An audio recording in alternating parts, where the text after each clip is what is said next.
Hello, everybody. Welcome to the next day here of the RSL. I am finally back. I missed you guys. Hope everything was okay while I was gone. The house burned down. Everything's in shambles. It's all terrible. The camera fell over. Oh, God. Tasteless left the iron on. What do we do? So I was in Las Vegas at the Esports Awards. I managed to get a Lifetime Achievement Award. Super honored. Super honored. Very cool experience. Excellent. Nice. We can actually hear it in our now. live studio audience. They're cheering for me right now. Sorry I had to miss any of the days of the RSL. I had like a 2 or 3 day notice, and I thought, okay, well, this is a once-in-a-lifetime thing. Yeah. And so I hopped on a plane, went down there. I just got back this morning. So thank you guys for holding down the show. Thank you, production, everybody here.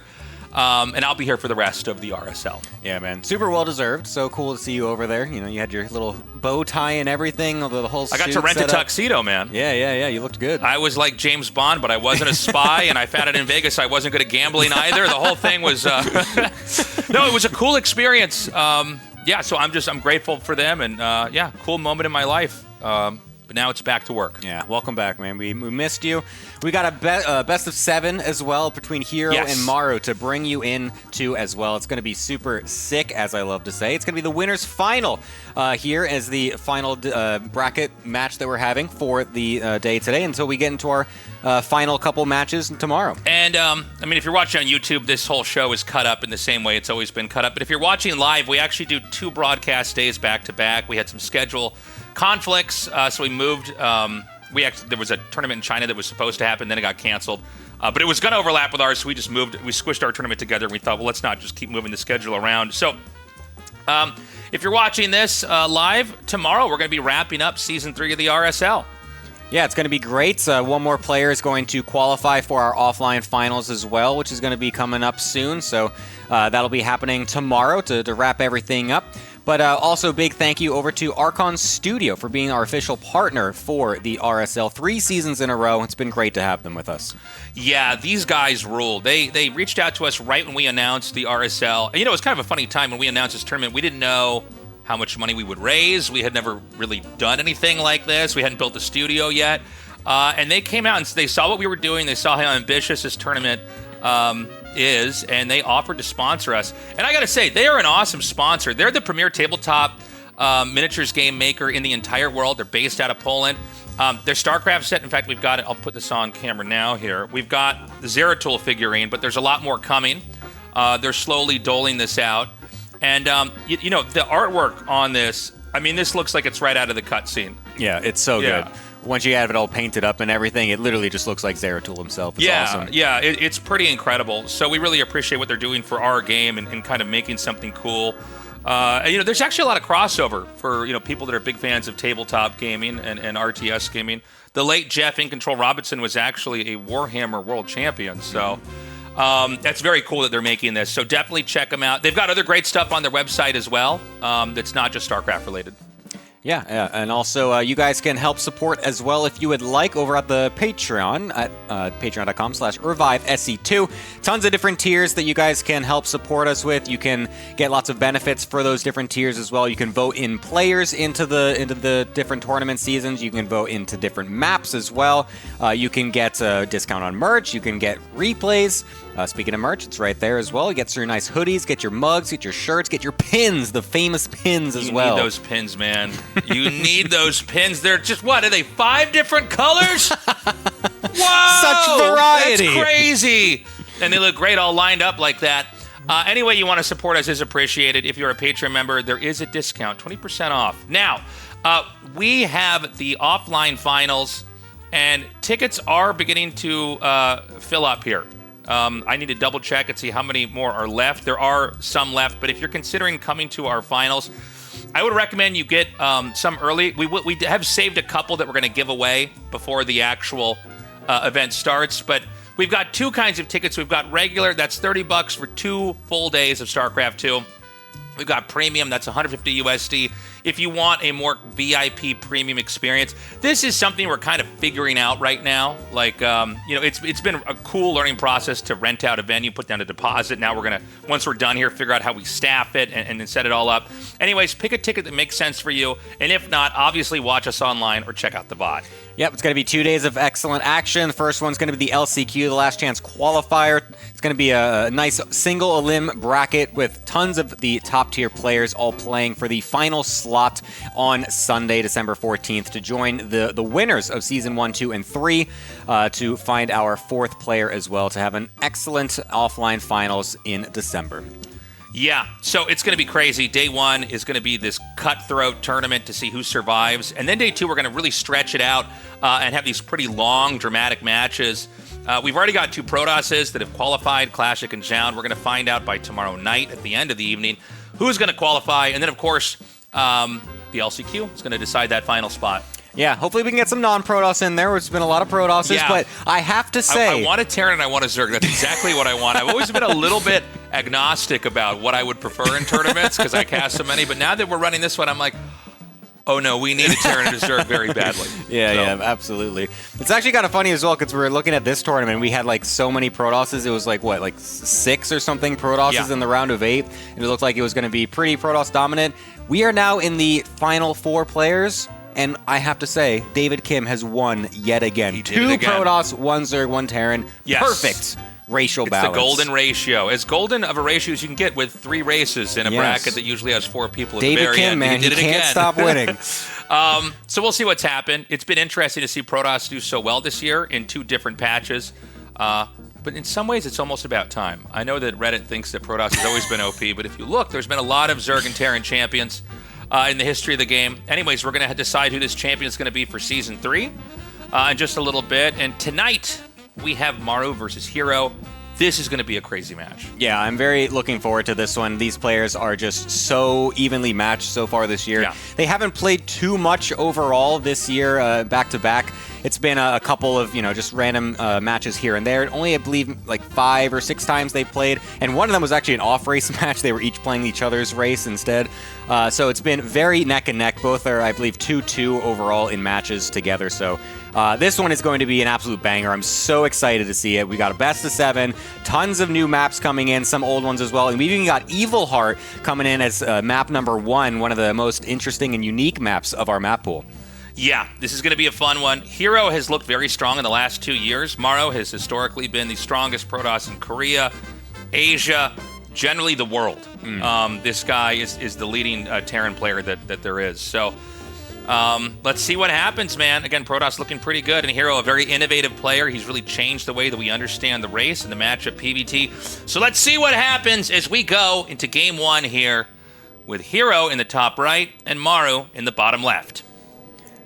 Yeah, cannot wait to see what kind of strategies these guys bring out. Max Pax was slain very surprisingly easily by Maru as well in the upper bracket. And we're actually starting this off on Evil Heart, a very small map with a proxied first pylon from herO. So that's crazy. Screw all that analysis I was about to do about Maru's TVP lately. We are just getting right into this. herO is going to be proxying some gateways in the middle of the map and this to is try going to and be double racks proxy here. Oh my God, no way. So these are some of the funnest games because whenever you do a proxy, the whole strategy is engineered so that you punish like them fast expanding, or at the bare minimum, they're going to one base it and you're going to have some pressure. So they're both rushing each other. It does seem like that. I don't know for sure with these exact spots on this map, but I think the trajectory of the rallies, they will not be hitting each other at all. They're going to be going past each other. Now, Terran is technically, and it's not a hard rule, but generally speaking, Terran's a little bit stronger if you're both base racing each other because their buildings float. And, they kind of have more microable units in the first couple of minutes of the game. Melee units, you just have to try to get up and hit them, but, with range stuff, you can run away. I think this is going to be that Marauder cheese that we've seen before here.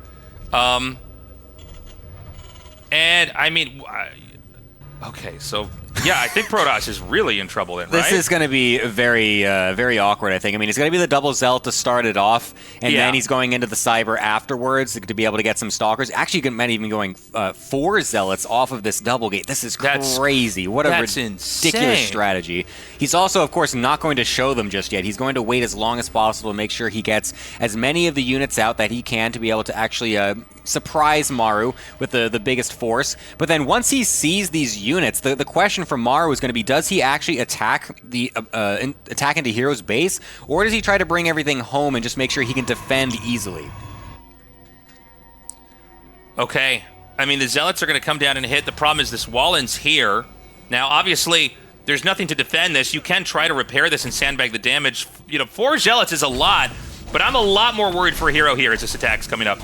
Yeah, he's not going to have anything to be able to defend against this. He's not going to have a repairable wall like Maru does. So Maru, identifying this, is just going to send it right across as well into herO's main base. There's going to be nothing to defend but the probes. He used all of his chrono boosts as well on the gateway, so no recall energy is going to be here. He's going to be able to kill off the pylon, denying the battery from being able to heal off any of these probes as well, as Maru is trying to defend continually back at home by repairing that wall. The Stalkers will be out as well, so they will eventually bust down through, and so we're going to have a base race coming out. Okay, so actually, surprisingly, more SCVs have been killed than probes, but none of the probes are actually mining. So he's going to recall everything, and he's going to take a fight. Now, the battery's gone, and, the reality is, as long as the Marauders have enough surface area to micro this, they can actually get a pretty good exchange. Good control. This is actually so hard to do versus Concussive Shell, because Concussive Shell is so oppressive. So it's 12 SCVs killed to the 9 probes killed. 2 more Zealots are going to come up. Now, obviously, Terran doesn't have a recall, which means the damage is going to continue on. Yeah, this is, I think, looking pretty good for herO. Yeah. I mean, the fact that he was able to kill off so many SCVs that were repairing the wall, forcing Maru to go across the map and try to deal any amount of damage, and then just waiting patiently for the recall, keeping those probes alive as much as possible for as long as possible, gets the recall off, gets the full surround with them, and then is able to utilize the actual units in combination as well. Now he's also getting more units coming from the left. The SCVs coming to the front line. It's a full all-in from Maru to try and destroy this Protoss force, but the micro so far from both players has been excellent. It's so crazy. Like, it didn't quite occur to me, yeah, you could just do an SCV pull. I kind of, in my head, thought Terran had to stay back and defend this. This is such an unusual game. I've never cast anything quite like this. So the battery's going to finish in the nick of time, and that is going to keep this Stalker alive. There's 2 more Marauders here, and that's going to be a GG. herO takes that game with that 1 battery just barely charging the Stalker up enough, and there's enough energy left over. You could just kill the Marauders. Once the Terran pulls the SCVs, you're basically... There's no returning. There's no going back to a macro game. That was sick. Yeah, and that was really cool. An incredible way to start off this best of 7. I mean, super down to the wire. Really no idea who was going to totally come out on top with that exchange. It's because you don't see that. You do not see a double proxy gate versus a double proxy Marauder. Like, when do you ever see this in pro play? It felt like it was a diamond level, ladder game. That's the only time you really see those strategies really combine against each other. But herO showing the excellent decision making. I really wonder what this would look like if Maru decided to come back home with the Marauders instead of going across, because then you can guarantee that you defend your base, and then you can also eventually lift the barracks back home. You're not kind of forced to leave that production in the middle of the map like you are as Protoss. So perhaps that could have eventually just gone into a more standard game if Maru wanted to take the conservative route, but he wanted to try and bust down the front, and it seemed like it wasn't the correct play. Yeah, it's funny because the Marauder strat we've seen, it's actually kind of old, and it's not.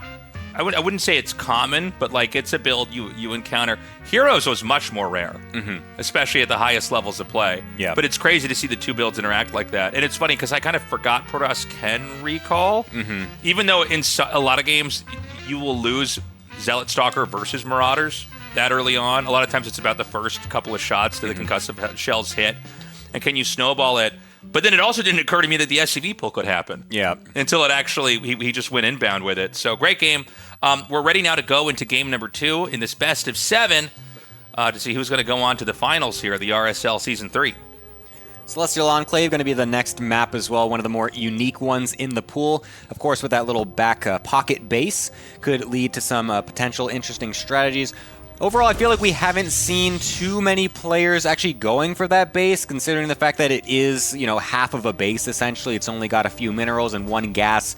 It seems like some of the pro players are maybe not valuing it super highly compared to some of the others, but the more interesting thing is that it has that worker-only path leading in there as well, so it makes it much more difficult to hide strategies, to hide tech in some of these games. We've seen some players completely caught off guard by it. I mean, we saw just in the other series before in that PvP, Classic tried to sneak a fast Dark Shrine in a Phoenix War, and then totally forgot that mineral-only wall is back there, and he got it scouted by a random probe. So that is the most impactful thing so far, it feels like, for this map, because the base doesn't seem to be, in the pro player's perspective, the most valuable overall. We're still unpacking the meta in this matchup as well as others. There was a patch which was exciting and triggering for some people, but I think, no matter what state the game's in, what's exciting is that Blizzard's supporting the product, and, if you patch it once and you don't like the state of the patch or it's not good, you can always patch it again, right? And one of the biggest changes in that patch was the duration that Storm lasts when it's casted. I mean, there's been some other big changes as well, but I think particularly in this matchup, that's an important one. It's also the range as well. It's slightly shorter, so it's a little harder to actually get forward and then place them down. Yeah, and I think Psystorm was a bit oppressive in the matchup in the previous iteration. It just seemed like, and a lot of it's the pathing in StarCraft II. Things are very... units move like a big school of fish. They're like all pushed together, and they move very smoothly. And there wasn't a lot of recourse, so I think trying to slow down the damage that's spent... trying to lengthen the duration of the spell, so slow down the damage that's spent, was one of the ideas here. I'm still not sure exactly how the matchup is operating, what's fair and what's not fair, or what's strong and what's not strong, but we're going to know over time. By the way, this game, we're going to have a proxied Stargate. Yeah, this is definitely an interesting play from herO. It's not something you see very often in this matchup either, so herO's really bringing out some interesting builds so far. I was going to mention earlier as well that the Maru series versus MaxPax was so dominant from Maru. It was a 3-0, very clean games. The one macro game was very entertaining as well, but Maru felt like he really had MaxPax's number, and MaxPax is known as just this very standard, just doesn't deviate super hard. He has his like one or two things that he loves doing and just doesn't really... He takes a long time to even adapt to that himself, but herO is really someone that's totally opposite in that regard, where he loves to bring out these different strategies, and already we've had a proxy 2-gate, and now we have a proxy Stargate coming out as well. Two very unorthodox options. We'll see if Maru's really prepared for this, and if he's got the right scout, because with the Reaper going in and when it did, it doesn't see anything that's really abnormal. He sees a normal setup. This extra pylon and Stargate was added on extra from herO. Okay, so let's see how much damage this Oracle can do. Does he want to wait for 2? I think going... send it right away? I think you want to try to go ASAP, because otherwise you risk the chance of just more anti-air being out. The Cyclone will be out. There might be a Widow Mine or something in position, but there's still value to holding it as long as possible to really get the most damage, and it looks like he is going to take that gamble. Yeah, so he's going to double up. And, Marines are so slow if they're not in position, right? I mean, you can just lose a lot of... I mean, it's crazy how slow they are without stim. And so when the double Oracles come in here, they can one-shot SCVs. That's going to be pretty brutal. There is a third command center started. Now, you should... in this map, there's that little pocket base in the back. So I think these Oracles can actually snipe the SCV making that and then go kill workers here. So this is going to be pretty devastating. He's also waiting for 3. He's oh waiting my god, yeah, 3, you're right. Because it's 3 that does require the one shot. Oh yeah, so I'm it's sorry. Very, yeah. it's it makes it probes that are 2 and drones that are 2. Yeah. So waiting for all 3 is just like, this is an insane gamble. Like, if this was like scouted randomly by like an SCV coming in at a weird time, noticing there's no tech, being able to figure out this a little bit earlier could have been a potential here. But he has gone for that risk, and it might pay off huge, because he's going to just dive right in to all these units. A bit of a miss micro, unfortunately, doesn't actually get the Cyclone before it kills one of the Oracles, but still, combining it with the Adepts running into the Natural as well is going to have some great damage coming in for herO. He deflects the Adepts. That could have been fatal if they had gotten in the main. The SCVs, though, they are getting killed in mass here, and the Adepts are going to swoop in. Another block. And so he's going to go ahead and let those, he's going to commit to put those up here. He's going to recall them, kind of a miss micro there at the very end.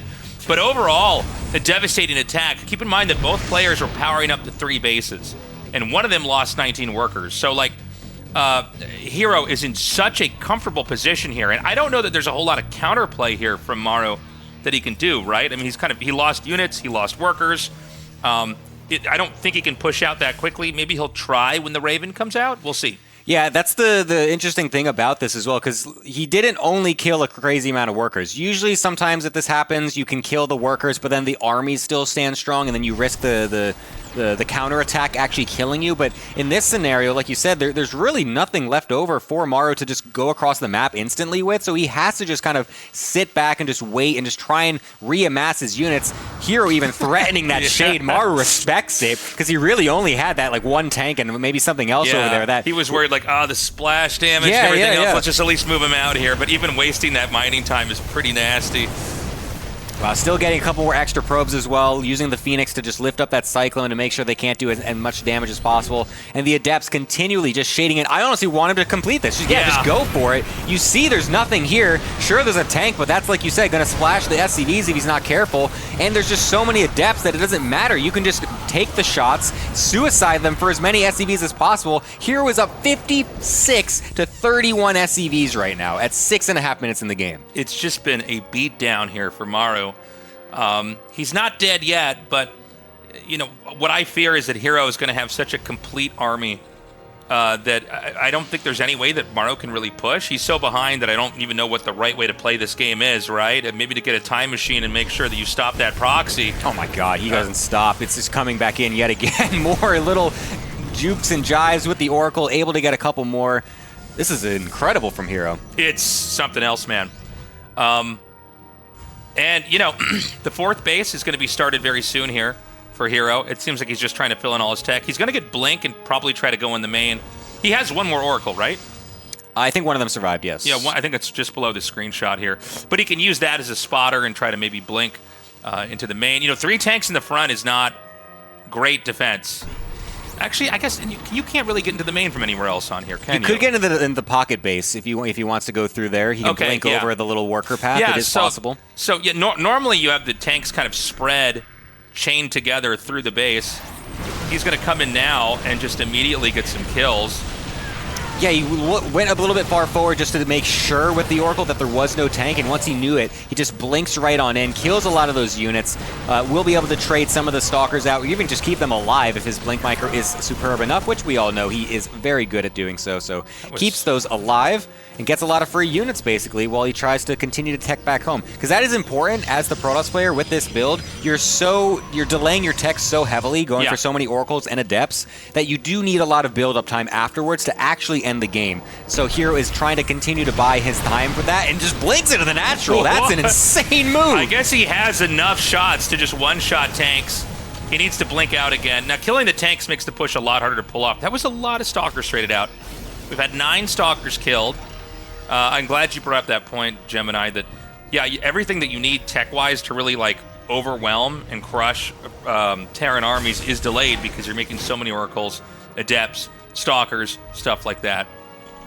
Yeah, you do need a little bit more build-up time overall, so the charge is still coming in, the double upgrade is coming on in. I'm surprised that there's no Colossus or Storm coming out from herO just yet. He's really just focusing purely on gateways and getting as many bases as possible. You can see he's even got that forward base as well. It's just trying to get as much as possible over there. Now trying to get a Warp Prism into the back there to try and get the harassment, pulling Maru as far apart as possible. He's even got Warp Prism speed with this as well, just really trying to make sure his Prism will stay alive and do as much harassment damage as possible.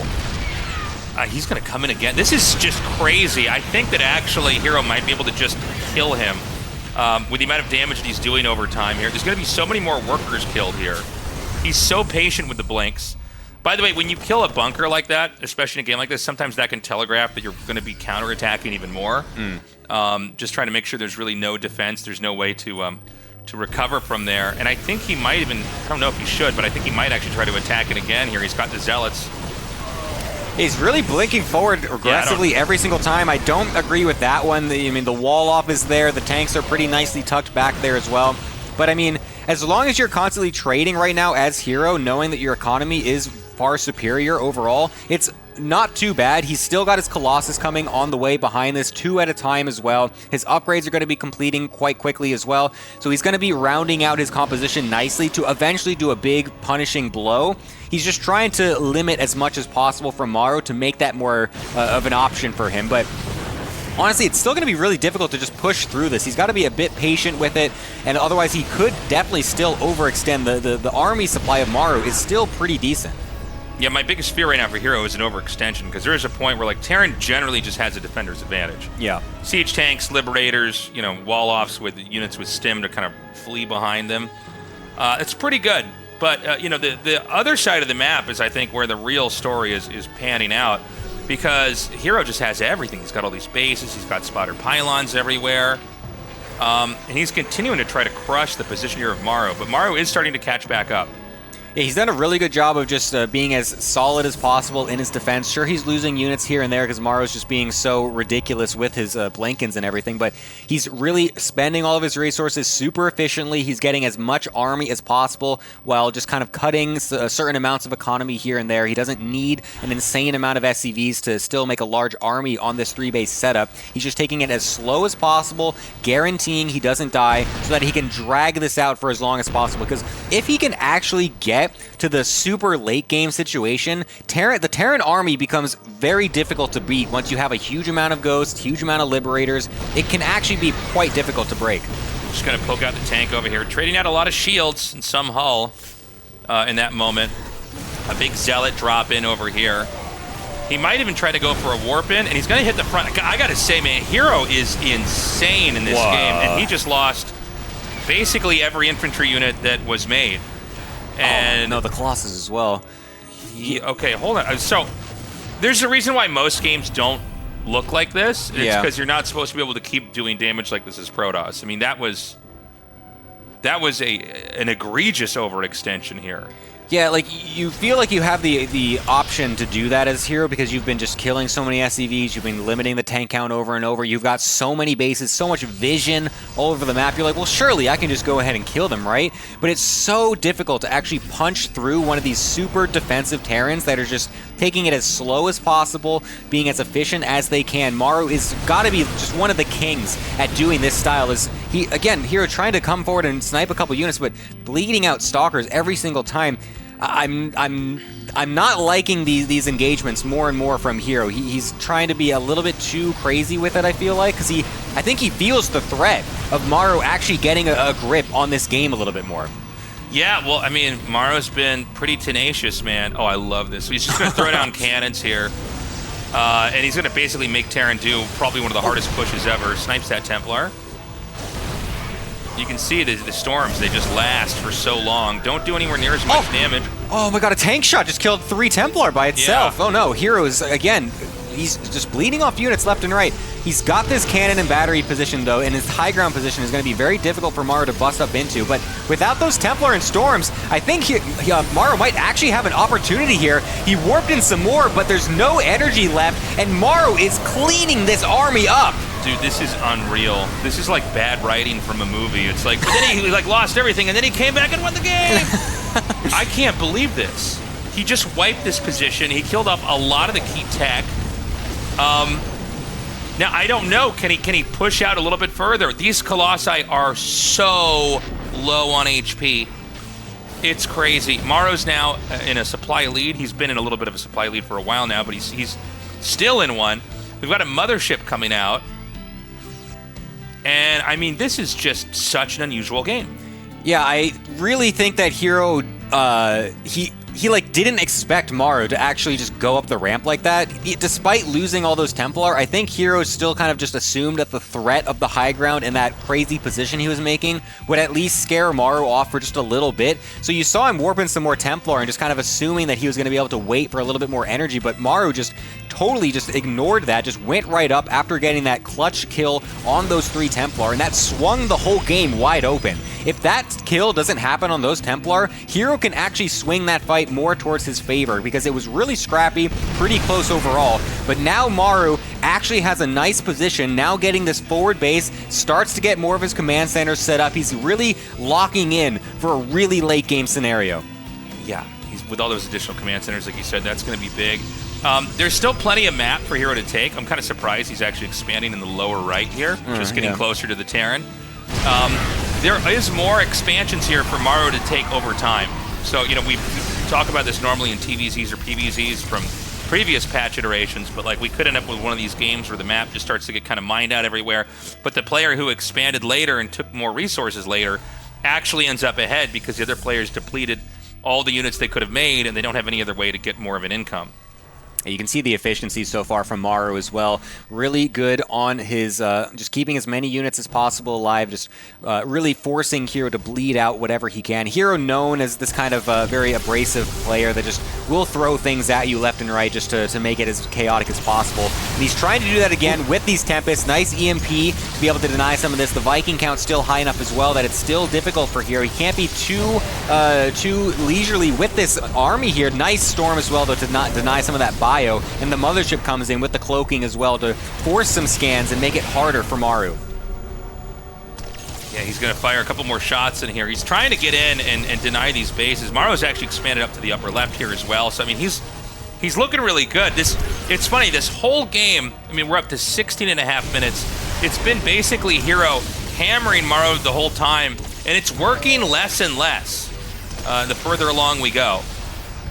Yeah, the Tempest are definitely an interesting choice. I mean, he did it really early, knowing that Maru was just trying to commit to this super defensive style, and I kind of like it, but he's losing them here and there. Just the Viking count is still very high. The Storms, with the new change on them, they don't burst down the Vikings quite as fast as they used to. So the Vikings able to still get an extra shot or so before having to micro out of the Storms, making it more difficult for this Tempest style to actually find full effect.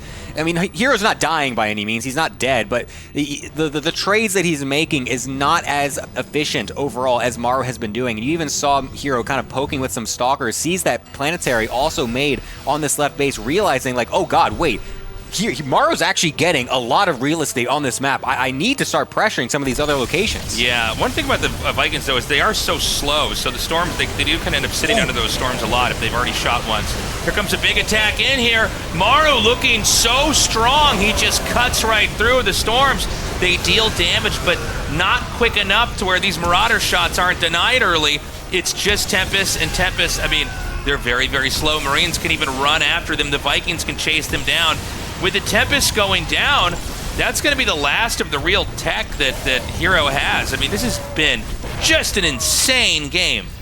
That was very clutch as well for Maru. More EMPs, denying more Storms. Whether it's been tanks, whether it's EMPs, he's always been able to deny the Storms coming off. There were a couple in the back end, but there was lots that did get denied, and that again has allowed Maru to take an advantage in the fight. It's still very even. They're very scrappy with these engagements. There's no one clear victor so far, but Maru still is able to hold on as herO trying to come right back in again, tries to snipe the Planetary, but the repair coming down, not actually enabling the Planetary to die, and it means that Maru can now give chase to the rest of the units because he just sacrificed his entire army to try to kill that. All he's got are the Tempest. Yeah, it's really happening, man. He's just like continuing to fend off these attacks. We haven't had the moment yet where Maru has gotten the real counterpunch in. He hasn't punched out a base for herO, but I think we're almost there. Yeah, he's doing it. Like, he's literally just taking one tiny step every single time. And he's doing it in such a way that is making it so difficult for herO to take a favorable engage in any situation. All of these bases continue to be so locked down, he cannot harass them anymore either. So Maru is going to start to explode ahead once he's actually able to get some more of these bases set up. And I think herO is really scrambling to find an answer. He's scratching his head wondering how he could have lost this game given the opening. Yeah, and I think it just comes back to as we entered right in the center of the mid game, herO just kept attacking. He kept trying to force his way in. I mean, eventually Terran has a very sophisticated defensive position, and it doesn't matter how good your blinks are or your Colossus pokes. You're just going to be eating tank shots. Every time you step in there, you're going to take the first punch to your face before you're able to deal damage back to them. And we saw, I think, maybe 3 different moments where there was a huge overextension here. And, what's happened is Maru has fought back and just taken the next expansion that's in his reach, denied another attack and pushed back again. And we're starting to see Maru kind of clear the map here. There's these cannons laid out here because when they're comboed with Storm, it's pretty hard to just rush in with infantry, but we're seeing Maru get away with it now.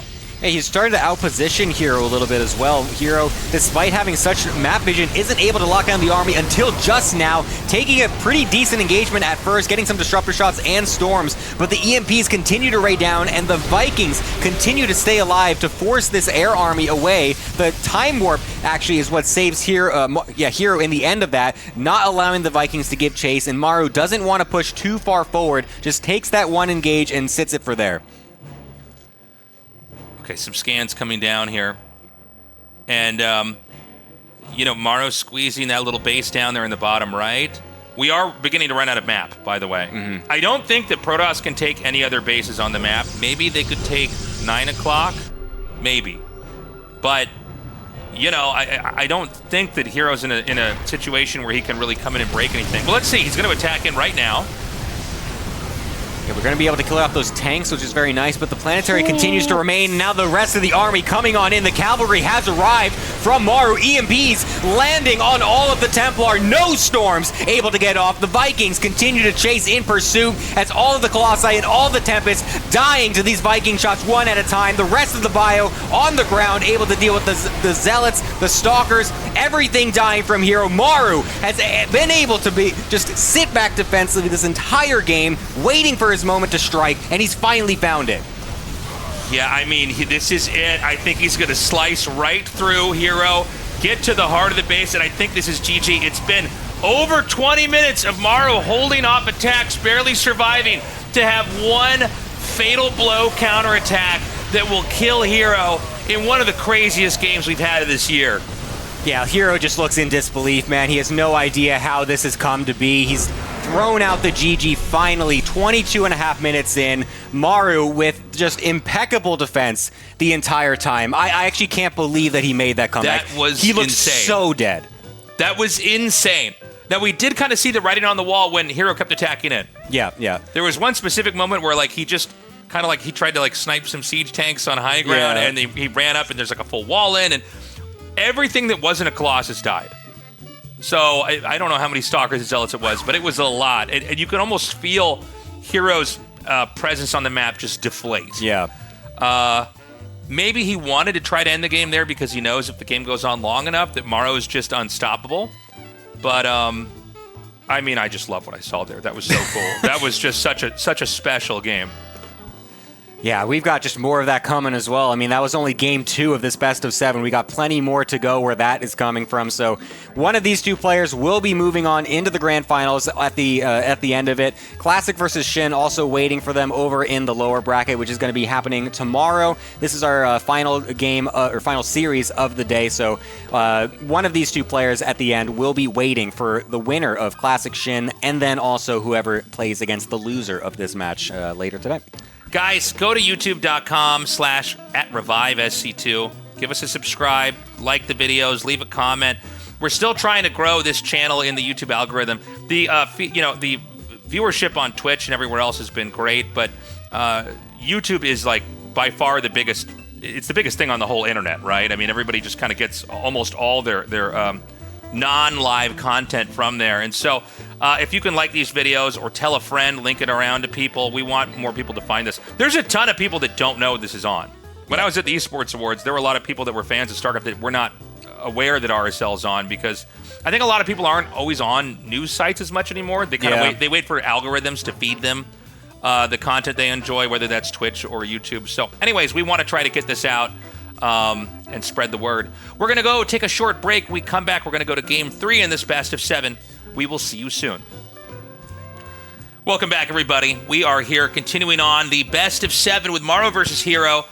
Maru with an insane comeback in that last game. Dude, he looked like he was in so much trouble for the first 5, even 8 minutes of the game, and then just clawed his way back bit by bit and able to finally take that game. What a performance.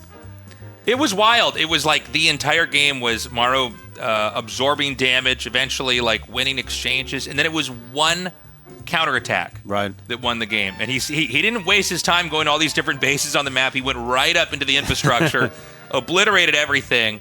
We're going to be going to Mothership here for map number 3. I love this map. I like any map that's ambitious enough to be both balanced and then do something artistic with it. like this. Yeah, it's such a pretty map. Like all just the scheme of it and the aesthetics, really cool. I love the design of this map, and at least some interesting games. When you don't know where your opponent's starting, that can kind of throw a wrench in the works.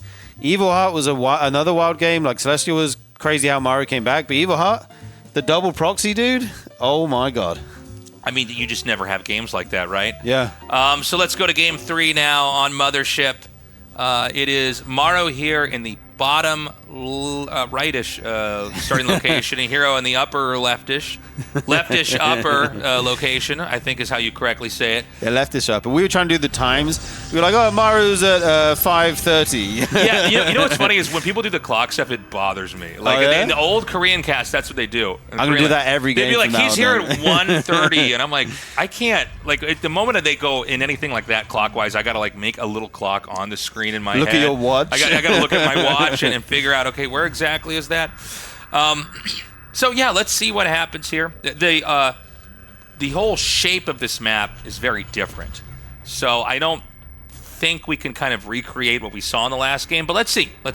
Yeah, it's hard to do something like a proxy Stargate right outside your opponent's base when you don't necessarily know where they're starting, right?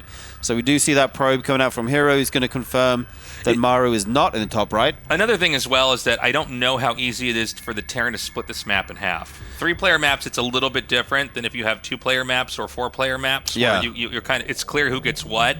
I think Protoss can try to, like, if we get to a crazy late game like we had in the last game, I think Protoss can try to squeeze their way into that other location, and then they just have more map than the Terran, and that can change some of the ways that the end game is going to operate, and I think it would probably be a little bit stronger for Protoss.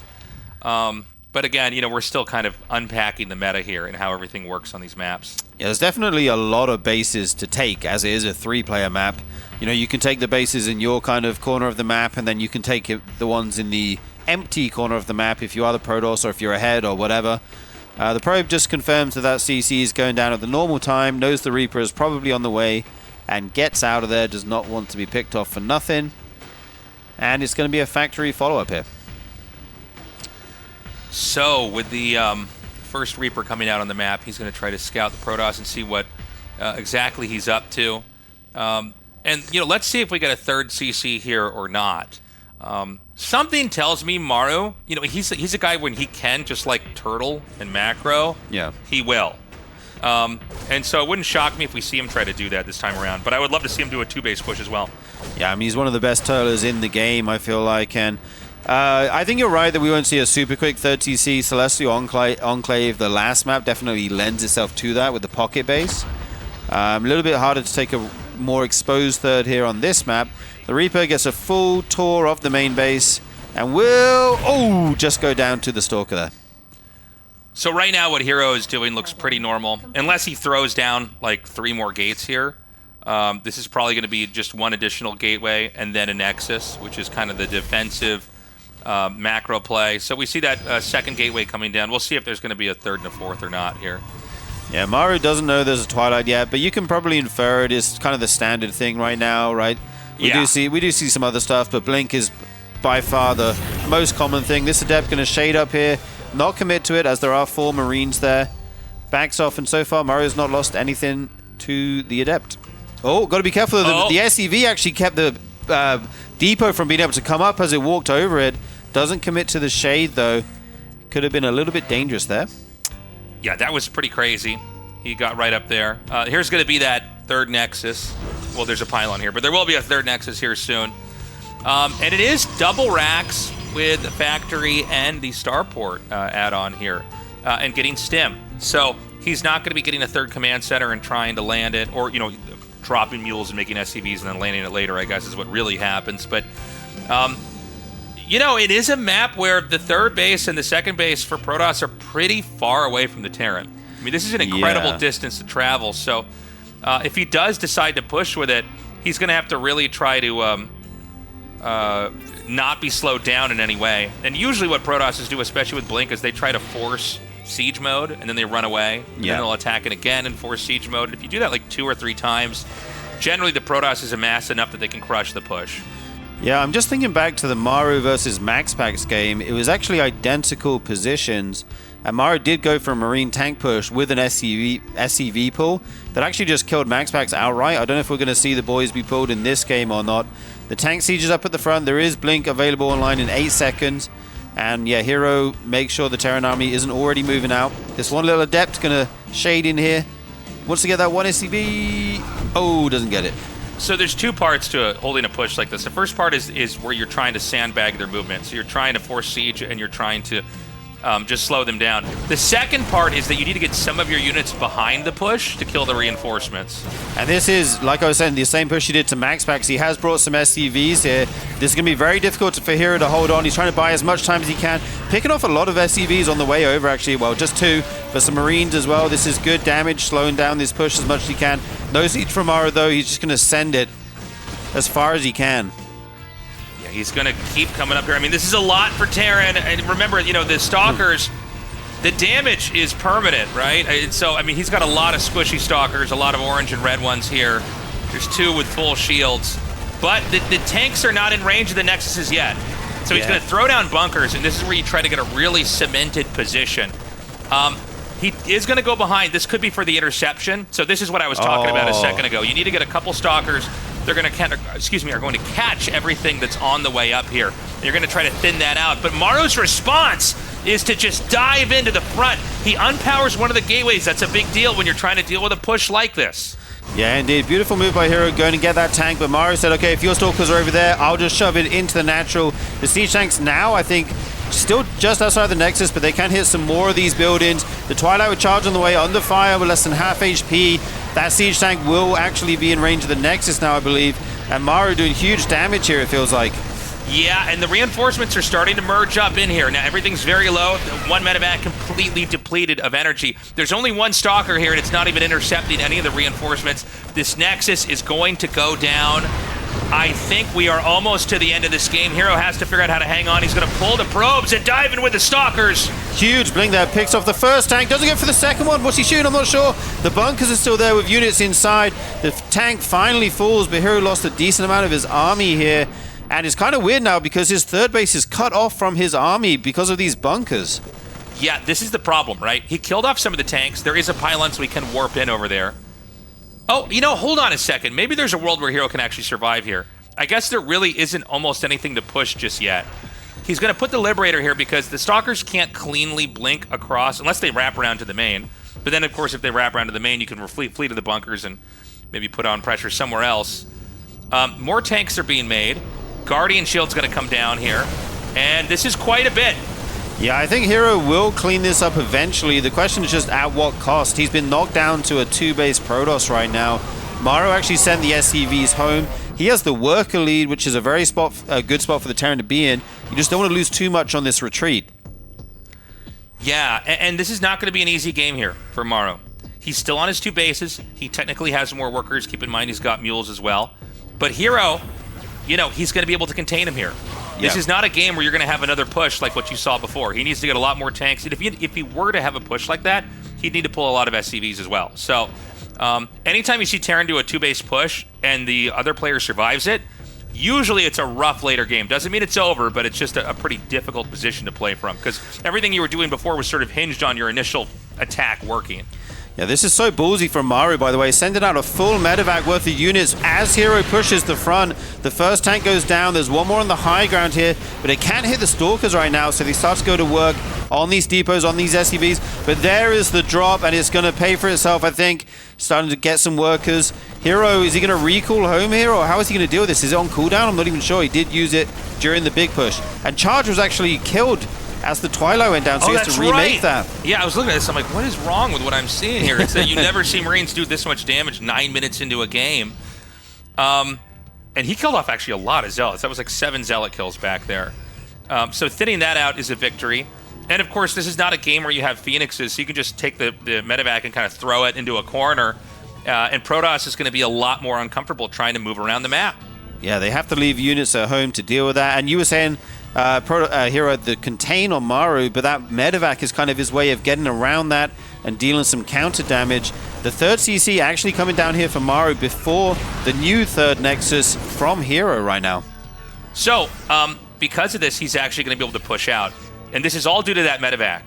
If the medevac wasn't out there, the Protoss would basically just contain this and create threats and probably play a game where you just try to keep them off of third base.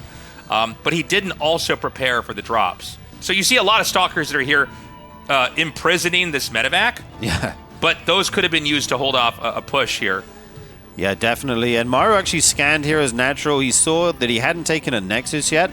So I think he's content to just stay home and, scale up, get his third CC going, make more workers, and start to try to think about moving towards that kind of unbreakable Terran army in the late game that we saw in Game 2 there. Okay, so the medevacs are going to load up here for another drop. And so the idea is to keep more pressure with with medevacs on the map. While you land your third base. Now, you got to be careful because let's say a couple of Stalkers find all these medevacs, they'll kill them all before they unload, and then you have nothing. So it does not come without risks. Yeah, for sure. And we already see 2 ghosts being made, even 3 ghosts at a time. Before there's even that many High Templar warped in, I think there's like 4 or 5 right now. So Maru really, on track with his tech, got everything coming out at a good time, getting his upgrades. herO just now getting his Forge. Going to start to add in the upgrades of his own. Okay, a scan comes down here, and I mean, it's just 3 Templars. They're unprotected. Okay, actually, not bad storms. I mean, you at least need to get them off, right? Yeah. And so he triggers those storms. Those do hit the Marines. The command center is going to land now, and it seems like hero's going to full send it. Now, I don't know that this is going to work. Oh, somehow this medevac got out.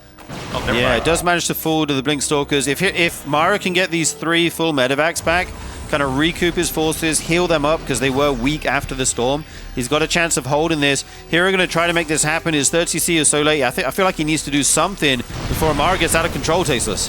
Yeah, and so he's going to come in here, and some storms are going to come blanket this area. Even the SCV is running by, eating some damage.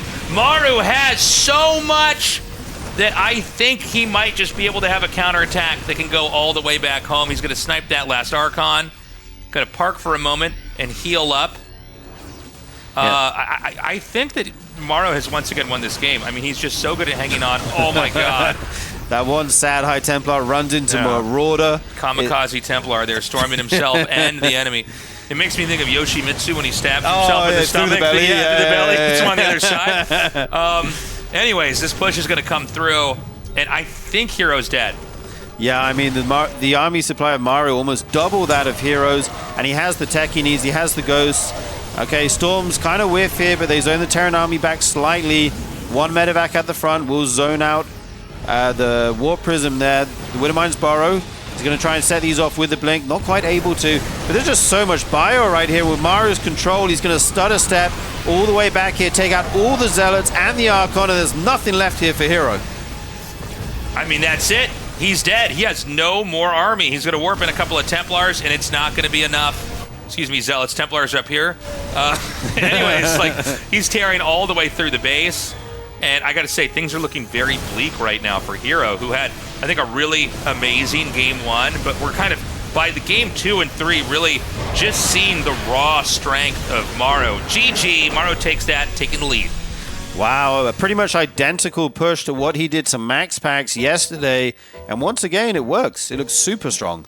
It's funny because herO actually held the initial push. Whenever you see that, it is designed to end the game. Right. I mean, obviously they hold it, the game goes on, but it's kind of like the strategy failed at that point in time. But, you could see that what Maru was able to do was really take advantage of the medevacs and kind of make the position messy. And from there, you can create an opening where you can do some kind of a counter push. Yeah, and I just go back to the lone medevac that Maru sent out before the big contain by herO was set up. And I think that was kind of the clutch move that let him eventually get back out on the map, get his third CC, and kind of progress through the game there. Beautifully done. We're going to go to Game 4 here, but I don't like saying this early on in a series, but it kind of feels like the writing's on the wall a little bit. Just looking at the way the games are going, like as long as Maru gets to from A to Z in the tech line, he's not going to be killable. Yeah, it feels like if he gets to 3 bases, your chances to win as a Protoss suddenly drop off a cliff. He's so good in the late game and turtling up and playing defensively. but he also does these wild pushes and can kill you as well. So Maru looking super scary and in form right now. I wonder if we'll see herO mix it up, or if he's going to keep playing, if he's going to play quick 3 Nexus into Blink again. Yeah, let's see. We're going to go into game 4 right now. It's going to be on Tokamak here. And we need to see a herO win for herO's sake, because otherwise Maru's going to be up 3-1, and that is a very big score difference to try to recover from. Yeah, that's scary, because that's kind of the score difference where you can start to throw in wild builds, like a coin flip almost, and just say, okay, if it works, great, I win the series.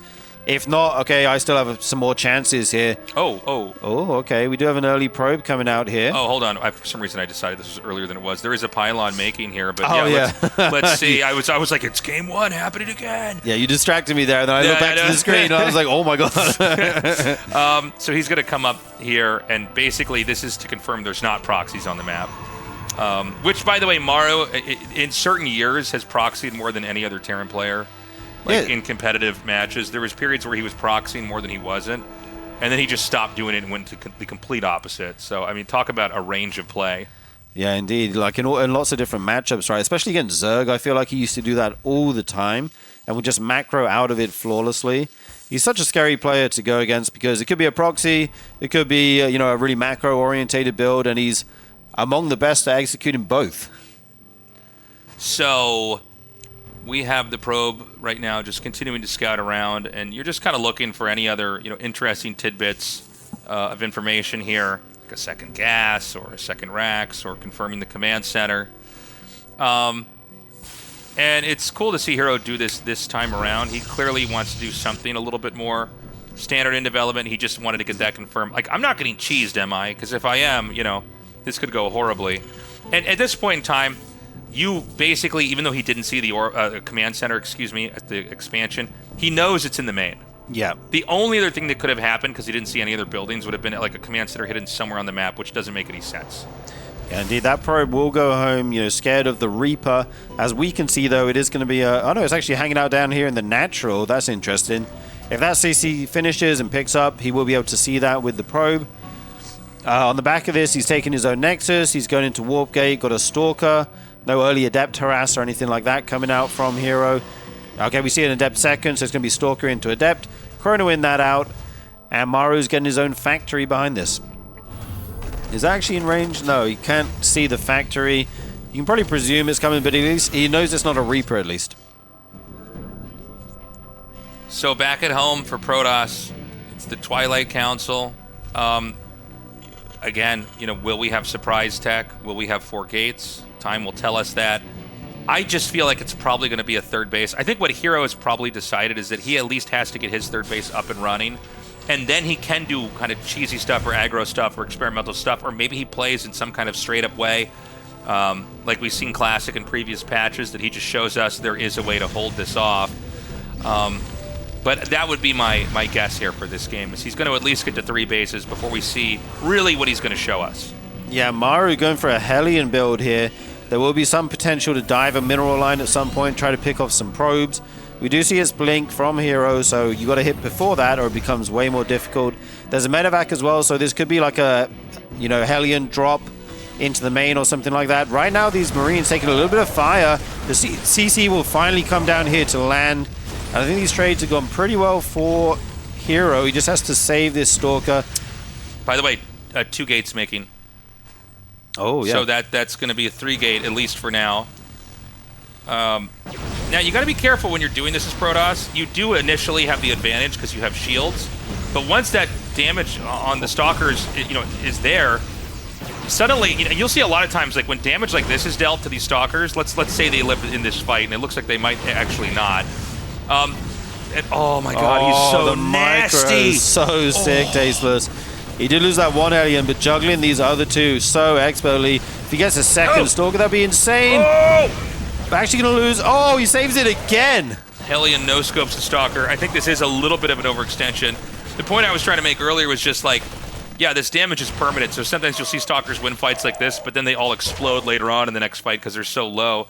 So Maru, I mean, with a really ambitious moment of micro, actually, continued to chase those Stalkers down, picked off a decent amount. There is a 3rd Nexus started, by the way. So it was 3 gateways pressure, 3 gateway pressure openings into a third Nexus with a Robo, and now that Blink Tech is finished.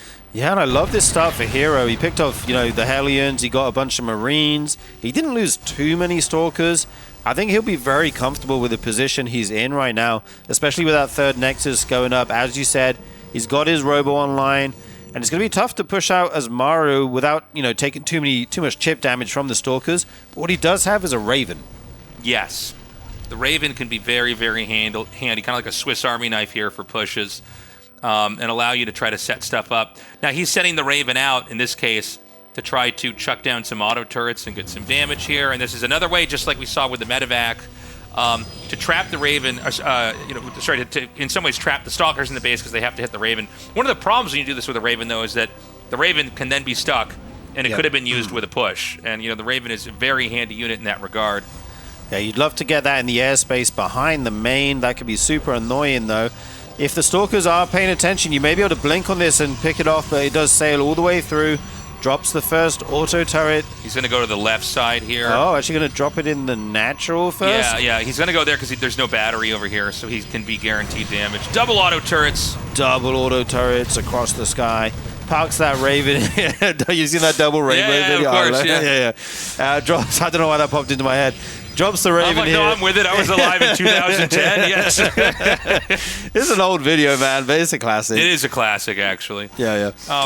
So he gets the kills on those workers. Terran is powering up for a serious push here. We're talking about 1-1 being on the way right now. And I feel like I actually almost never see Maru do this. I almost never feel like I see this at all. Double eBay like this? Yeah, we'll be able to get 2 upgrades at a time, of course. Yeah. Oh, excuse me. For some reason, I thought he hadn't made the third CC. I was like, what is going on here? This is like not a thing at all. So he has the third CC. He's making SCVs and mules and landing it. But like he is going to be looking very powerful when it's time for this push to come out. Yeah, now there's a battery in the natural. Those auto turrets won't do too much, but here comes herO. Drops some Zealots on the tank. Takes some splash damage from the other tank. Beautiful engagement here, but does he quite have enough? There's 2 siege tanks at the front standing strong, and was it worth it for herO there? Oh my god, that is a huge warp. Try landing your command center here now. Okay, the Stalkers come in, going to pick off another tank. 2 observers following the Protoss army. 3, in fact. Kind of looks funny. See that many observers doing the same role, you know what I mean? Yeah, exactly. And they're going to just fly right. That's a funny A-click. So he just like flew them right into the main. He's going to be careful because if he scans and just kills all these. Yeah, look at this. Well, never mind. That's actually a War Prism. Yeah, that does go down. These 3 observers will, squid their way out of there. And right now, we have so many trades going on. It's kind of wild right now. herO is so aggressive in this game, but he did kill 11 workers somehow. Yeah, well, it's funny. It seems like he wanted to just break him. I think that's kind of been thematic here with herO. He's trying to basically almost brute force a victory. And in some moments, I feel like if it was any other Terran in the game, the Terran might be dead. But the reality is that actually Maru's doing a pretty good job of kind of pushing through this. And here we are at that pivotal moment where the third base is landed. I don't think Protoss is going to get to deny it. And 2-2 starts. Yeah, indeed. herO going for a double forge and a 4th base on the back of this, as well as the Templar Archives. So he's looking to play a long game here.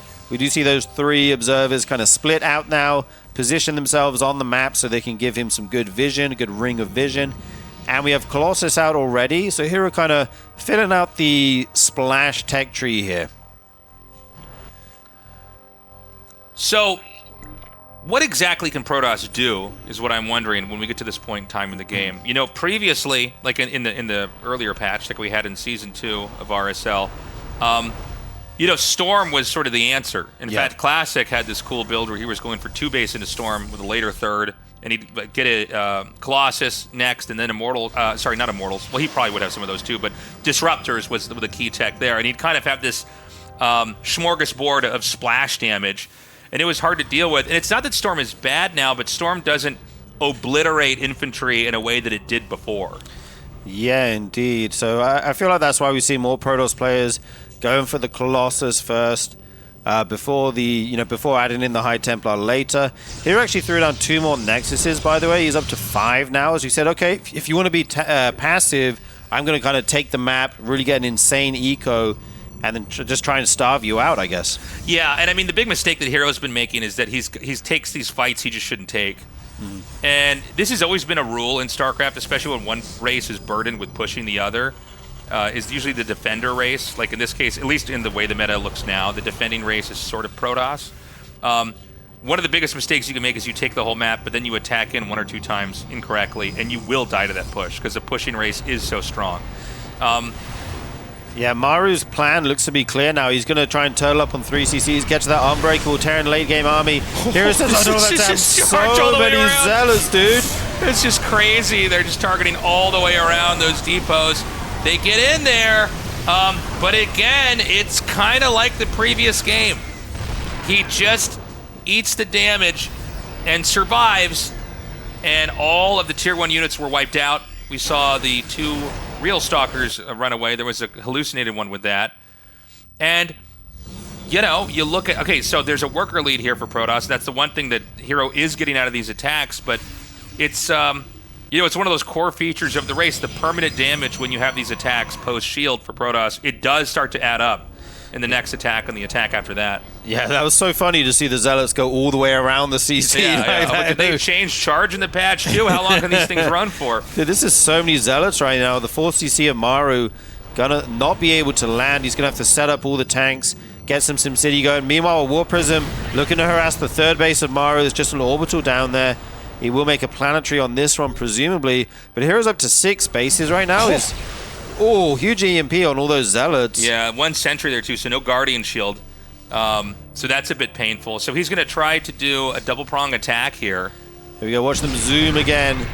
Ready? All right, all the way around.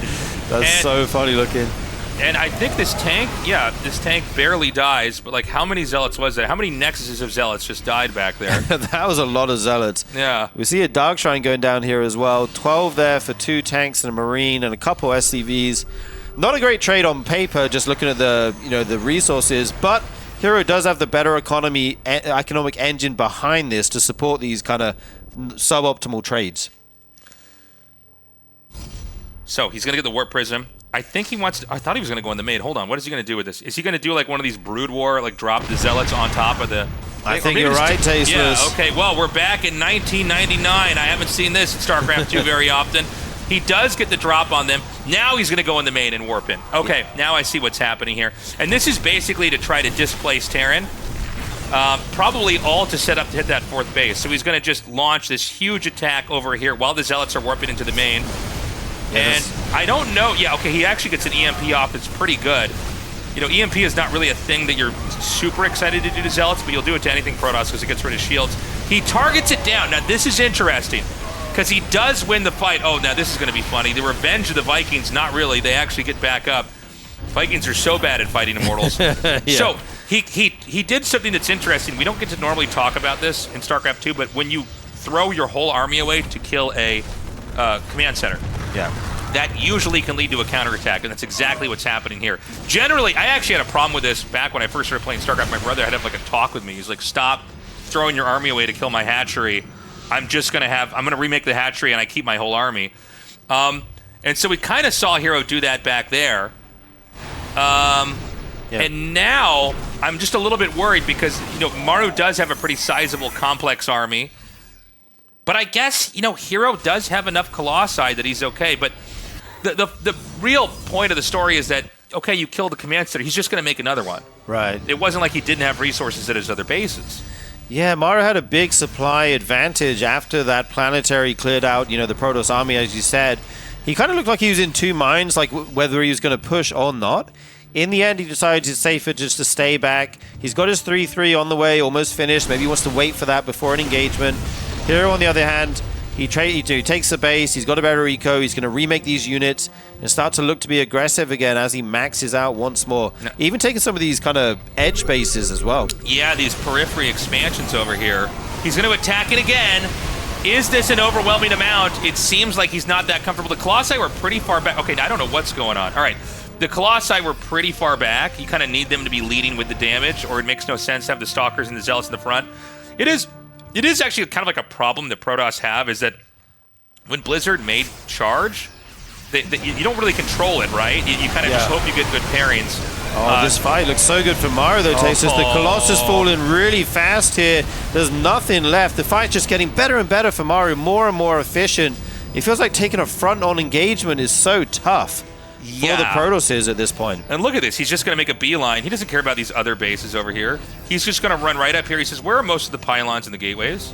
Yeah, there are 4 DTs here making their way into this mineral line. Even have Blink onto that SCV line there, going to get huge numbers of workers, but Maru just keeps sending him.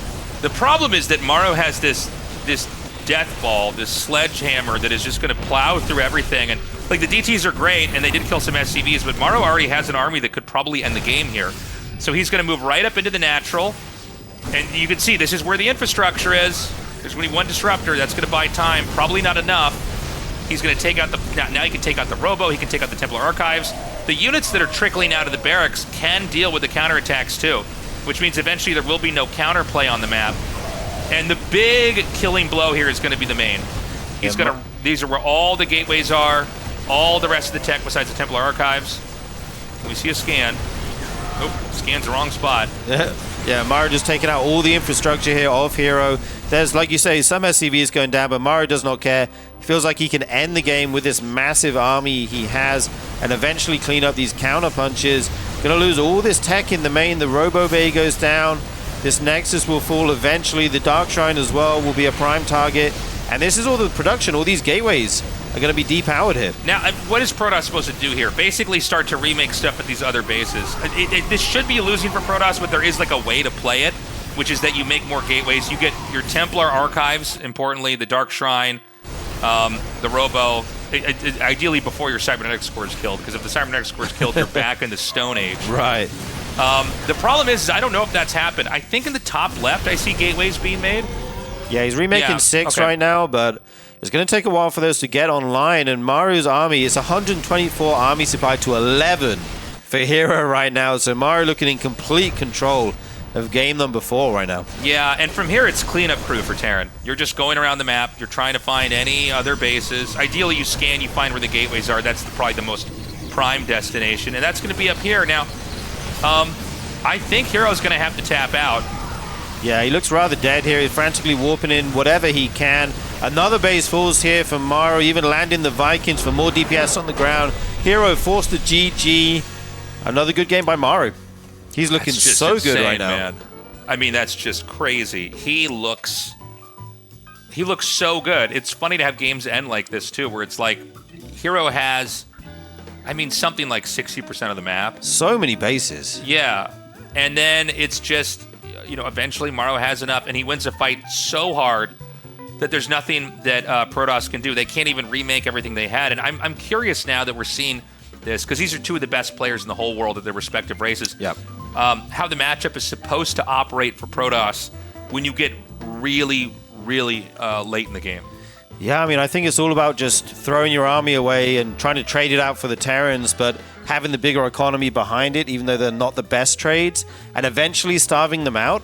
But Maru's just too efficient. Like, the fights just go too well for him. And eventually, like you said, he has that one big fight that he wins hard, and then he goes. Yeah, there's these points where herO attacks, and it almost looks like Maru is a black hole that is just sucking all the units into it, and eventually they're all gone. And there's no way to max out again that quickly. You know, Protoss don't have like a mechanic like Zerg where they can just bank a bunch of larvae. Guys, if you're enjoying the show, and we really hope you are, consider going to patreon.com/Revive SC2 and support us at whatever tier you can. You know, and if you can't, if you're not in a financial position to support us at all, that's totally fine. You can follow the Patreon account, or there's some kind, I think there's a free join option, but we'll get your email. We can keep you updated on RSL updates there. Excuse me. Our mission here is to carry the torch on for StarCraft II. There's been a little bit of uncertainty in the last couple of years about, like, is there going to be a proper EWC circuit? What's going on with the future of the game? I'm always optimistic when it comes to StarCraft II. But the reality is I just thought, okay, well, we're in a position, we can just build a studio out here and just make regular content like we're doing now. So we'd love to earn your support. We are going to have our very first offline finals. And offline is in, you can come watch live here in the studio that we have rented out. This is not the same studio that we built over here. This is like a professional esports arena. In Seoul, we've got regular tickets, we've got premium tickets, and consider coming down. There's not as many live events for StarCraft II, although, there's still been a couple GSLs. There's been some great, there's a great SC for All LAN in, I believe it was in Pittsburgh, and or maybe it was Philadelphia. All right, moving on. Yeah, moving on. I don't know. Ziggy doesn't know. Are there any other American cities that start with P? Maybe it was Portland. I'm sorry, guys. I wasn't in it, but there are some great offline events, but not that many. So if you want to come down, it'll be December 13th and 14th, and we will see you there.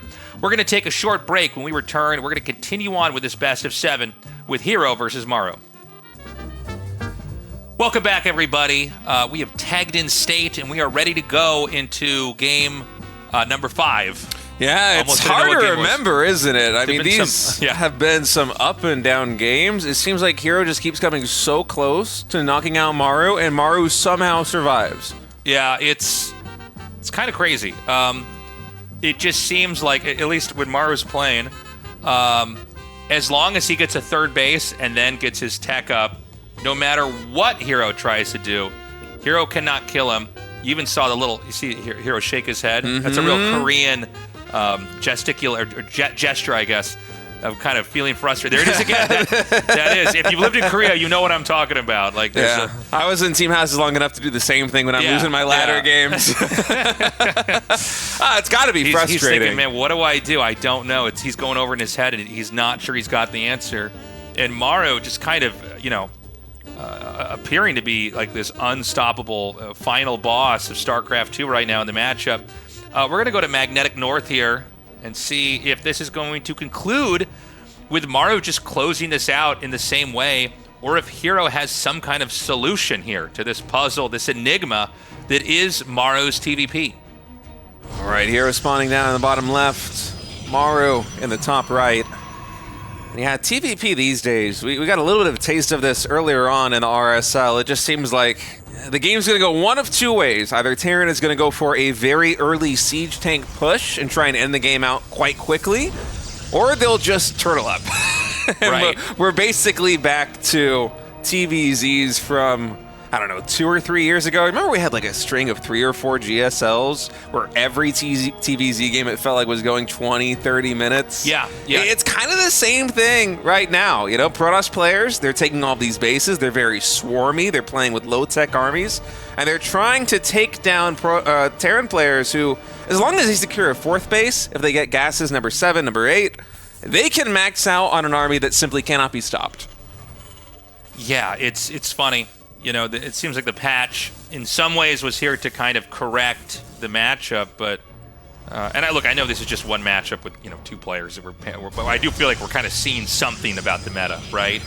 But yeah, it does seem like now that Storm has been neutered, it's tough for A, Protoss to engage, but then B, for the Protoss to deny the attacks. And so what Maru's doing is he's just being very patient, and he's kind of focused on growth and defending. And herO's throwing some crazy attacks at him that Maru is barely defending. But then he's kind of got enough. Now, what is this? Oh, nice. Citizen's arrest there. What's the solution, though? I mean, do we need to have maybe less Colossus, more disruptors or something? Should it be kind of a spacing game versus a splash damage kind of pushing game? It did seem like when we got to the mid-game at this, and look, I don't know if I'm right or wrong. I'm just speculating. But it did seem like when we got to the mid-game, there was a period where Protoss was no longer able to do damage when they would attack in with Zealot, Stalker, Colossus. Yeah, part of that is also because the SimCity of Maru has been so on point, especially in these last couple of games. You see Zealots charging in, and there's just a wall of supply depots, well-placed siege tanks, and they find like 1 or 2 tanks, 1 or 2 SCVs, and it's like 12 Zealots traded for all of that. So it's a bit of a puzzle. As herO here in game number 5 coming in with a very fast Zealot Adept pressure. This Tech Lab already burning down a little bit. Is he going to get the Tech Lab? He might, because Maru needs to repair it, but I think only 2 SCVs can repair it at the time, and the Adept is putting a timer on every individual SCV. They can survive 3 shots, so 2 shots going, both of them getting pulled that time. Maru a little bit frantic, a second Adept now joining in. The Marauder is going to finish up, but a Marauder against a Zealot and 2 Adepts. Oh man, we're gonna need another Citizen's Arrest right now on all these gateway units in the main base of Maru. I mean, this is insane. He's gonna kill this many workers this early. Well, I'll tell you what, if there was a way to win the game, I would say it's to do a lot of damage to Maru before he's on that third base, and that's exactly what we've got now. Yeah, what does he want to do? Just try to run out? I would shade into the SCVs and just take the fight there. I guess he's gonna try to just damage down the Hellion. He somehow actually stays out of range. There's a third Adept in here now, too. Oh, man. What am I looking at? Finally, it's down to 1 Adept. Those 2 Adepts in the red did get cleaned up, and I might get 1 more SCV. herO with the shade. Will he be able to get more? Man, the units just keep streaming across the map. We have a Stalker now attacking the reactor. This is going to need to get repaired. No, it's just going to get canceled. It was funny because when the first Zealot was hitting the reactor, I kind of thought, what do I say in this moment? And I thought about saying, well, 1 Zealot actually can't damage down a reactor making in time, so this might not be a factor. But then, yeah, the way this map is shaped, it's really hard to get workers over. And try to repair that. And like this damage is just mounting. I mean, we have a 10-worker lead right now for herO, and there's going to be more workers killed in this game, for sure. Yeah, the army count just keeps getting reset here. Maru's got a Viking and a Hellion at 4 minutes and 30 seconds. Widowmine's also joining in. This looks very much like a Beyond army right now, just one of every unit. He got the mine. Yeah, the mine gets taken down. This is a supply block Terran, by the way, unless he loses stuff, in which case he can remake that way. But like this is... I can't even believe I'm seeing this. It's just the Viking. Oh my God. We have a gateway getting proxied in the natural of Maru. This is so sick. You just what a game. You just never have these. This is what like the first year of the game looked like. You know what I mean? Where like people weren't sure how to defend stuff. GG. Okay. Maru's laughing right now. Yeah. Oh man, what a game number 5. Hey, maybe that's the way to play it. I don't believe that. Okay, so here's what I think happened there. That's not like herO's strategy is to win like that. That's like he gets up to where the reactor is and he goes, oh, I don't think he can repair this in time. Yeah. Right? And I think he just sort of went, let's keep sending stuff. Let's keep throwing things at him. You got to remember, losing the reactor, that actually reduces the amount of production you have, too. Reactor takes forever to make.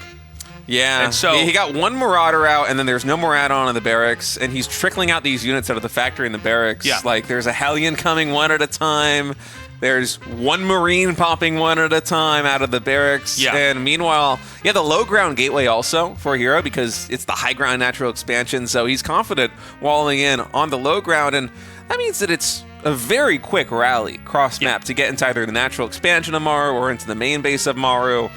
And I think it was far beyond what herO expected in terms of value. It just won the game outright, this stream of units. It just kept coming. You could see as it was happening, he went, oh, I think I can snowball this. And so he sends a gateway right there to basically be this launching pad, fast warping location. And Maru taps out. But again, I mean, thematically, this entire series, if Maru can just get to a third base, he's fine. If herO can try to cut him down early on, he can win. I think herO might want to try to go... Excuse me. I think he might want to try to go for some other kind of cheese again here.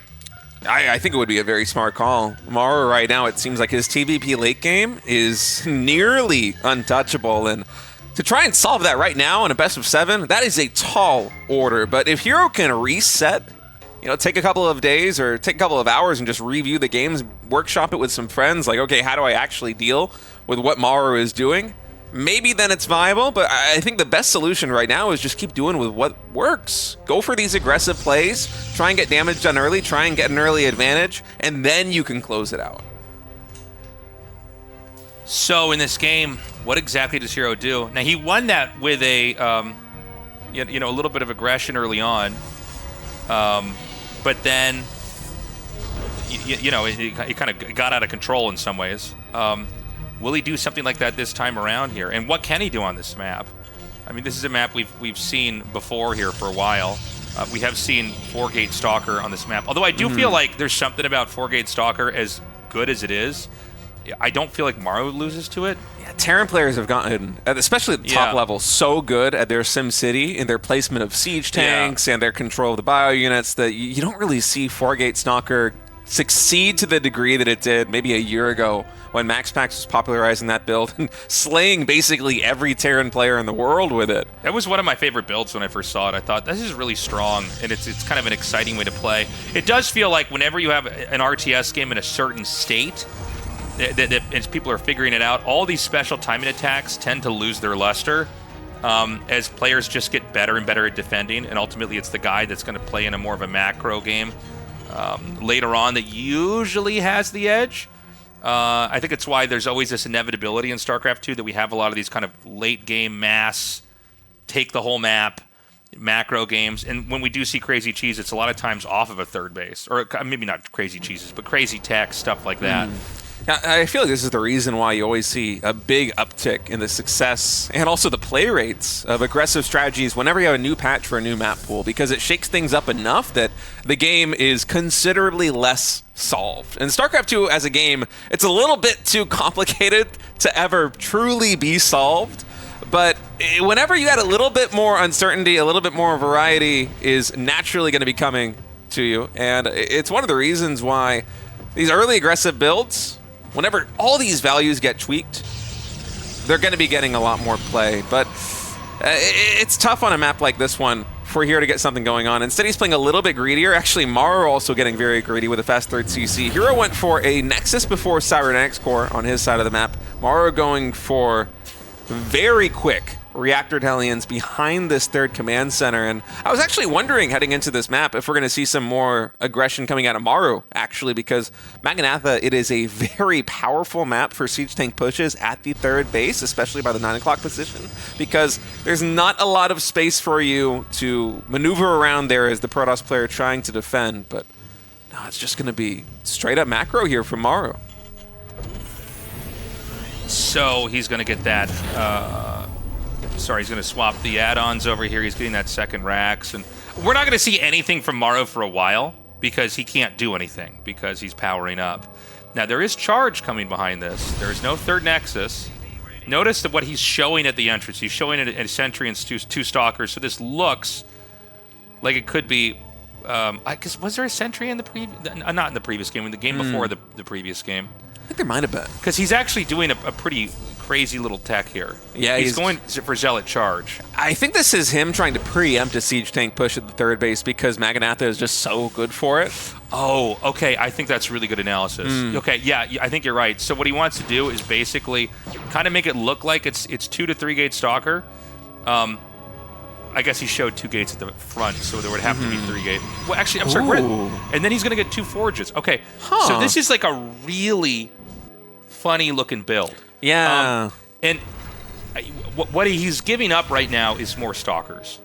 Now, that's hard to hide, by the way, because if the harass comes, you just get hit. That's why you get the Stalkers to begin with. But here's the thing. That harass isn't going to come just yet. Hold on.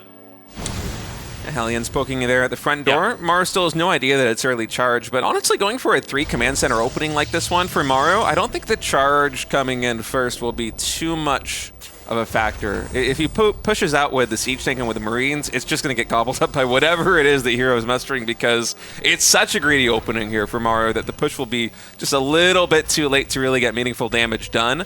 And herO recognized this, perhaps with a hallucination scout coming in from the Phoenix, and that's going to be why he's going for a really, really quick 1-1. And usually when you play the macro style of Protoss, which herO's been relying on, where you take a lot of bases, but you play with a very low-tech army, you also do that with delayed upgrades.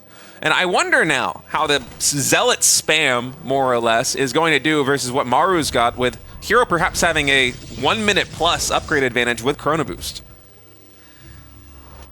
So we have 1-1 coming out ahead of Terran's upgrades. So Protoss is never going to get out upgraded in a game like this. There's been no other definitive tech. And by the way, this is 4 bases. I don't see a... Did he make a Robo? I don't think he made a Robo, right? I don't think so. He hasn't gotten Blink. He hasn't gotten Storm. I don't think he even has a Templar Archives. Yeah, he doesn't.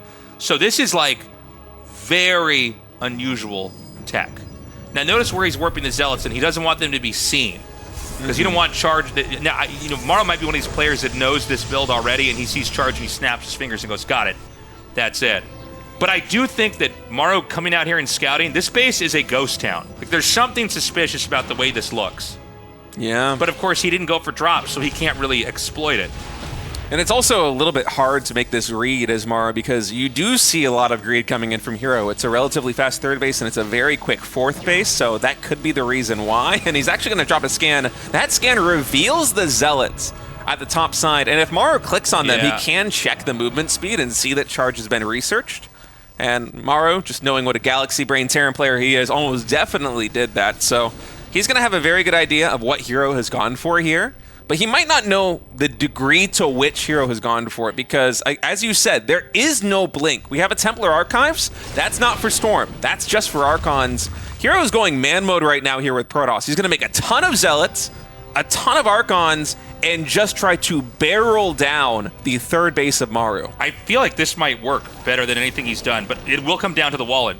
So a big, fat double CC Wallen with some depots. Can he plug this up in time? Does he even know it's going to hit yet? Here we go! That 1-1 upgrades on both sides. Guardian Shield is going to pop. Stalkers will find the Siege Tank as the command center gets canceled, but the Marines are able to just chew through the Zealots on the front line right now. We do have a handful back here with herO, still staying strong with the Stalkers, but I wouldn't say that's a successful push. He got a cancel on the CC. He did take a Siege Tank, but the majority of Maru's army and eco is untouched. Okay, he's going to come down here and put up these force fields. I don't think this is enough. He's basically, he actually almost kind of used the force fields against him there. More Zealots are going to come in. Now remember, the 1-1 is done here for both sides. So there's no upgrade advantage. 2-2's about to finish for Protoss, but not before this attack is done with.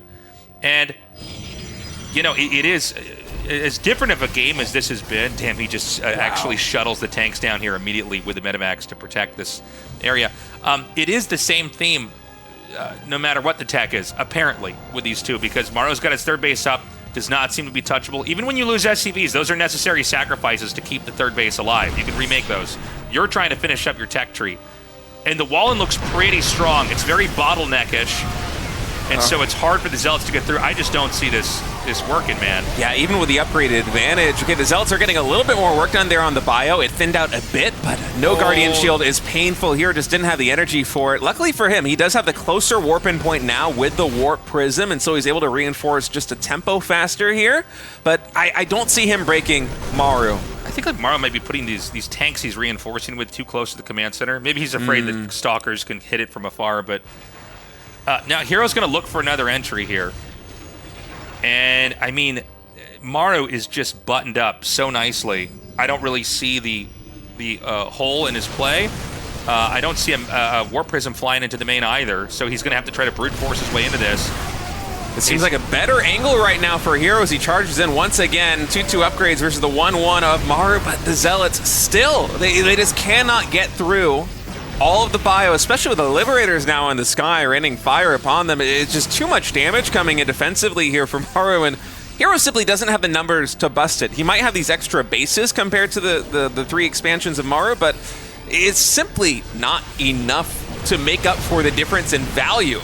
It's, what, been 4,000 or so resources already in the advantage of Maru in terms of units lost? Yeah, I mean, this is, well, it's the same thing that we saw before, isn't it? Yeah, Maru's just scaling a little bit too fast. Yeah, and I think the whole idea of what herO wanted to do was have this really unusual composition that is actually, I mean, he got it earlier than you normally have it. He had Charge Lot Archon before, like, 9 minutes. I didn't look at the exact time it came in, but it was early.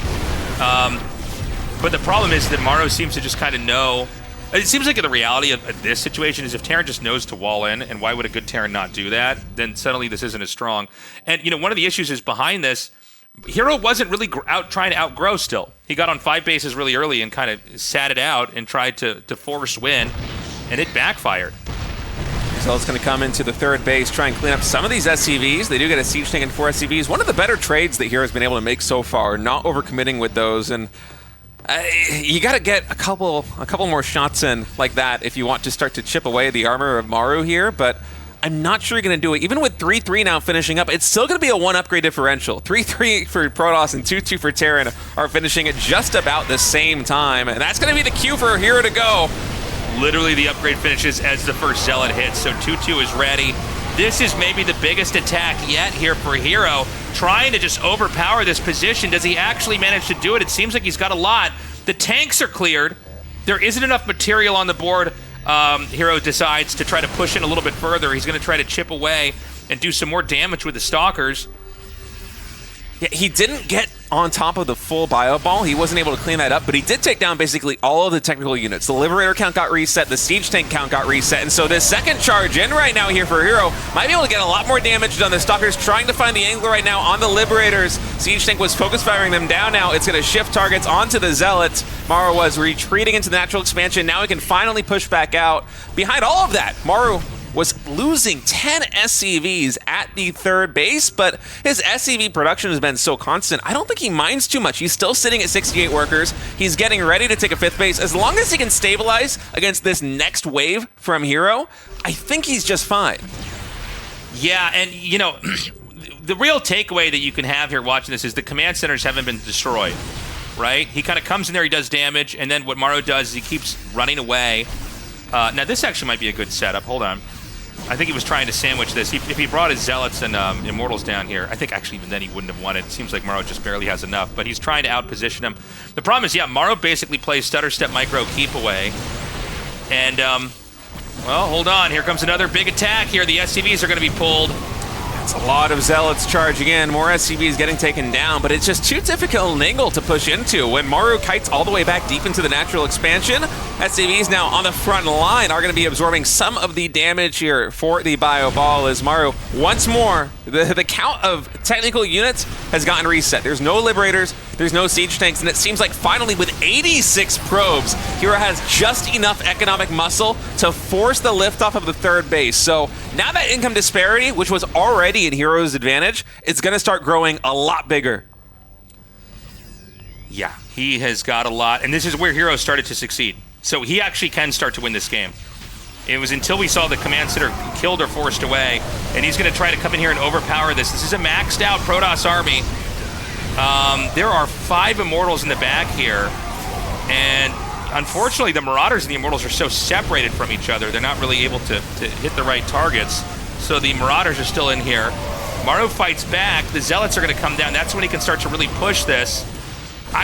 I gotta say, it's kind of unreal watching Maru take these fights. Yeah, but I think herO has finally broken him. 40 SCVs have fallen. The third CC just now lands back in the expansion just because Maru needs the extra income. He needs some more minerals to saturate, but herO's on 86 workers with a lot of those even mining from the gold base in the center. He's even taking the gold base down to the bottom left as well. Double expanding right now is herO, and I think herO's economic engine is now just too big to fail. It doesn't matter if these upcoming trades are incredibly cost inefficient because Maru just has no workers left. He's pulling the boys once more defensively here. That will give him enough oomph to take down these Immortals, but he's down to 24 SCVs versus 86 probes.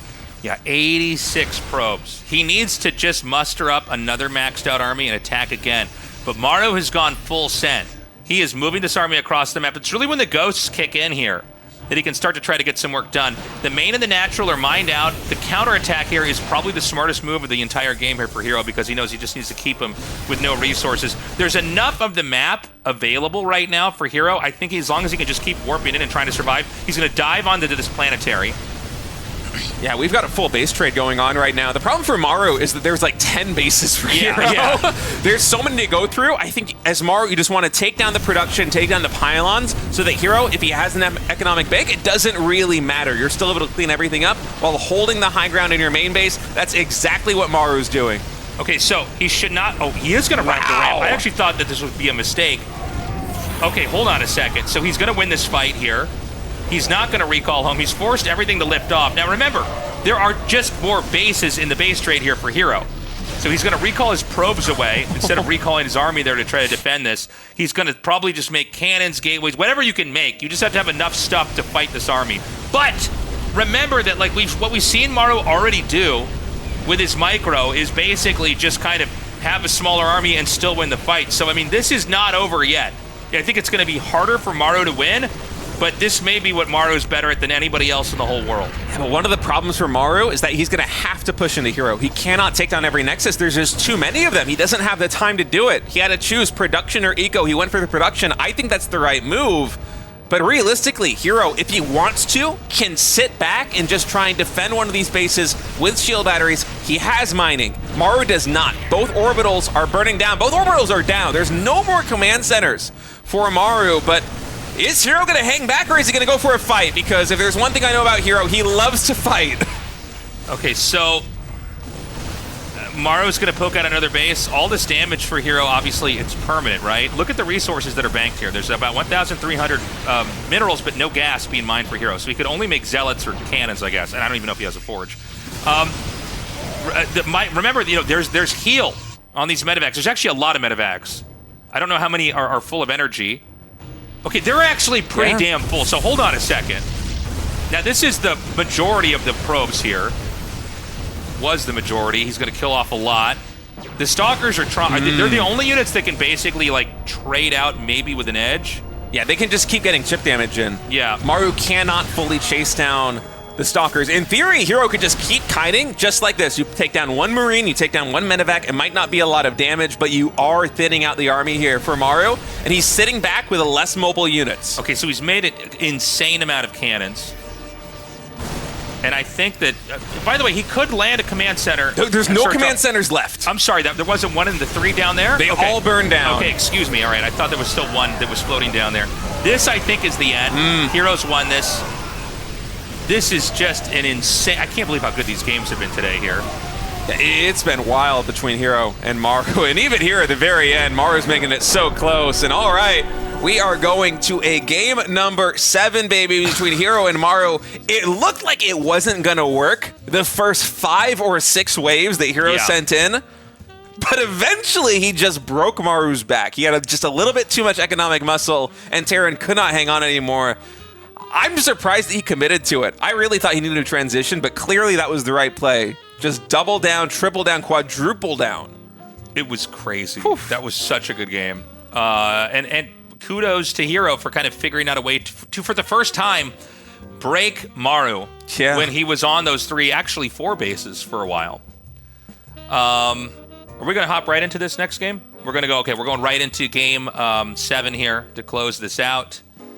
I like it. Let's just keep the momentum going. Yeah. This has been an electric series between these two. The winner will be going directly into the grand finals here for RSL Season 3. The loser is going to have to fight against the winner of Classic versus Shin tomorrow. And honestly, herO and Maru just looking so capable, the both of them. Yeah.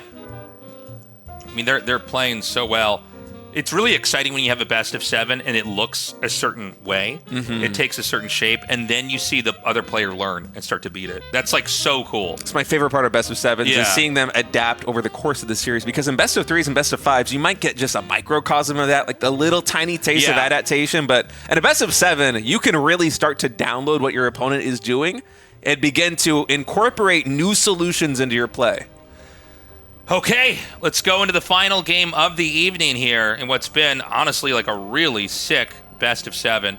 Okay, hold on. There's been a pylon made in the main. All right. Easy. I got excited, too. I did. Oh, it's going to happen. But there's also an SCV coming out, and there's a second SCV. And are they going to see each other? Oh, the probe's going to scout the second SCV. Okay, so this is... The barracks hasn't started. I don't know what I don't really know what the protocol is if your second SCV is scouted, because I feel like if you see the second one, then you know the other one's already on the map. Well, if Maru wants to hide a barracks, he's going to need to build one in the main base now. He's going to make it in the natural. But it has to be the second barracks. Otherwise, herO's going to know. Yeah. herO might have thought that was the first SCV. I think he might. I'm not sure. Yeah, I don't know the timings and when they come out for that, but. Interesting start here to game number 7. Yeah, there's going to be a little bit of impromptu play, and he abandons the idea of a second barracks. Maybe he never wanted to make it to begin with, but he just throws the eBay down here. So what Maru wanted to do, we're never going to see it. This is him sort of reacting in real time. I feel like it was going to be a Proxy 2X Marauder for a second, honestly. I think so. With the second SCV timing. All right, cybernetics core now coming in here for herO. The engineering bay in the natural expansion is revealed, so he's just going to go right onto the third base. I think the SCV, yeah, it's just a little bit too slow to block that from going down. So herO will have an expansion, but it is a bit exposed here. Yeah, well, the whole idea of putting the E-Bay down there is to kind of force the Nexus into a really open location. Mm-hmm. You know, these natural expansions, maybe one of the first things when StarCraft map architecting truly was being perfected was shaping a natural expansion. There's enough room to like make defenses there. The entry point is small enough. The ramp's in an appropriate location towards the base. You know, in some of the older maps, even in StarCraft 1, the ramp to your expansion would be in front of where the entrance to the expansion would be. So you actually had to defend both your ramp and your expansion. But, you know, eventually they perfected shaping these positions. But a third base usually is and it's not true on all maps, there are exceptions, but a third base usually on a map is kind of more exposed. And so the whole idea of putting the E-Bay there is you have this expansion that might be sticking out in a way that you can't defend it. Now, we'll see if Maru wants to try to take advantage of that, or maybe he's just trying to change the playstyle and behavior of herO to force him to be more defensive, and in which case Maru might do something else. There's a lot of mind games that can happen here. I think Maru was initially planning on going for the 2x Marauder play, but I'm quite sure because he went for the engineering bay, he's changing the game plan straight up into a siege tank push at the third, because he did this earlier on this season in RSL versus Max Pax, I think, and it worked to perfection. You force the Protoss player to have a third base too far forward. They're going to invest into shield batteries, usually one of the third, sometimes also one in the main base, because one of the biggest threats you have to deal with here as Protoss is Hellions, is Reapers, is drops. But should Maru begin making siege tanks after the first Cyclone, he's going to be able to hit a timing at that third base before herO is able to get a lot of upgrades online, before he's able to get a lot of production online, and that could prove to be very dangerous should Maru choose to go down that path. Okay, he's going to be able to kill that probe. CC landing now. herO will probably shade the two Adepts up and see if he can see anything up the ramp. And remember, when you're moving out with Marines like this on the map, you know, you are... it's a little bit risky, right? Marines are not great at retreating. They can't heal without the medevac. Cyclone able to catch one of these Adepts. It will get bursted down as there's an Oracle on the main base of herO. I think, of Maru, excuse me. I think a little bit unexpected. And by the way, the medevac just completely bluffed that there's going to be something in it, and herO respected the bluff. He sent the Oracle all the way here into the corner. With his scan, Maru should be able to lock on and kill this, so herO's going to have to recall and get that out of there. Unless it's some crazy optical illusion, which sometimes happens on these maps, where it's actually further away than it is. That looks like you also have to be able to kill it. Yeah. All right, let's go. Let's find out. Oh wait, no wait, fool. I think like the leash range is longer than the initial catch range, so it's gonna be fine. But the Viking anyway. Say goodbye. All right, so he's gonna go ahead and recall that. Boop. But we're almost to the push. Yeah, I definitely think it's coming. We have 2 barracks, and the big tell for me is that there's no add-on in the second barracks. And how many SCVs are we going to have pull with this? Is it going to be the full boys from the natural expansion? Will it be 6 SCVs? Oh boy, look at the mini-map. It seems like it's all of the boys. Now, is herO going to be able to defend this push? Will he be able to get a stasis ward to trap the bio units here of Maru? He hasn't started that third Nexus, which is important. I think you see a lot of games where they start the third Nexus and then the push just hits. I mean, that Nexus is going to finish when you die. So he's going to be staying on 2 bases. That is probably the safest way to play. The SCVs are just tanking. The Stalkers are doing a good job. He needs to micro those SCVs back a little bit. Oracle in the main base also going to get a lot of damage done right now. Marines are trickling out. herO's control is really good. Yeah. Like basically all the Stalkers lived. Yeah, the control's been excellent. This Oracle actually is just genius in the main base right now of Maru. So many SCVs going down, and he's already pulled all the workers from the natural expansion. So there's not going to be a lot of money available for reinforcements here for Maru. And now herO is pulling the probes. He blinks forward. He gets on top of the siege tanks. Both of them are going to go down at the cost of many Stalkers, but herO still has an economy. He has money in the bank. He might be able to muster enough to win this game. Yeah, he just has these Stalkers. There's 1 medevac. He can use this to micro. He can use it to heal some of the units. I think he needs to try to go up into the main here. This is still kind of doable here for herO. Oh! He doesn't pick it up in time. He misclicked there with the medevac. Cyclone gets taken down. Vikings also very low on HP. The medevac, it is getting some damage there from those Stalkers. Oracle also coming back, will cast Revelation, and I feel like Maru, his army might just be a little bit too small, Tasteless. I think he did it. I think Maru might be dead. Maru, though, he has killed the only expansion of herO. herO That's is true. on one base with 22 workers, so even though that was a gigantic win for herO, will he be able to close the game out right now? Because if he cannot, Maru might be able to survive and turn this into a macro game. Okay, he's got to get this back here. Everything is so precious right now that each side has. The second Nexus has started. The bunker's not done. Yeah, bunker's not done just yet. herO blinks on top of the siege tank, able to two-shot that thing. It goes down. Bunker is barely going to finish, but I don't even know if the Marines can get on top of it. Maru's going to have to lift his command center back into the main base. It's taking a lot of damage from these Stalkers in the low ground. Maru to just over a dozen SCVs. herO re-expanding into his natural. And with Blink, I mean, Blink is such a godsend in these low eco, low unit situations. You have so much room to micro. Yeah, every unit, every structure is so pivotal right now. He's cleaning up the depots out here. Did he overstay his welcome, though? He's going to use that blink to get away. Everything so in the red here for Protoss, but there's such a small number of units actually available here for Terran. Oh, and I love this move coming in from herO. He's going for a Dark Shrine because he knows in this low eco situation, there's no way Maru is not dropping every mule the moment that he first can. This game's insane. The Nexus, I think, just finished. So he's going to populate that with probes. Oh my god, this command center's so low! One SCV repairing that command center right now. The siege tank is going to get a little bit closer to that CC, make sure that it is safe. I feel like herO just barely doesn't have enough to blink on top and close this one out. Some Zealots reinforcing. Charge is done, by the way. And he might just send it once these Zealots get there. Here in the natural expansion, herO's gonna go. Blinks forward again. The siege tank goes down again. These Marines, no combat shield, no stim, no +1, no healing. These are basic Marines, and that means this command center, it might be going down, Tasteless. He takes it out, and then he runs away. He's gonna try to come in here and just snipe the Cyclone. He gets away with that as well. I think he needs to just keep blinking away. I don't know that you... Oh, he's gonna try to trade. You gotta be really careful, man. You misclick once or twice, and now it's gonna be full send here. 3 DTs warped in by herO, though. Oh, he's so nasty. There's no Raven for Maru. There's no tech lab on the starport, only on the factory. Mules are getting dropped by Maru because he's on 1 CC with 18 SCVs. Of course he's dropping mules, but that means there is no detection. I think even if there is detection, the DTs might just kill it. He has 1 DT over here to fight the army. He scans. Now remember, that's not a scan that you're going to have back home, but that also means the push goes on. Yeah, and it means there's no more scans available for a very long time. We don't even have an engineering bay here for Maru. There is no detection to be found whatsoever, and honestly, with a DT, herO can even block the starport from landing onto a tech lab. I'm not sure what Maru's going to do to deal with this. I think it's over. I think herO just won.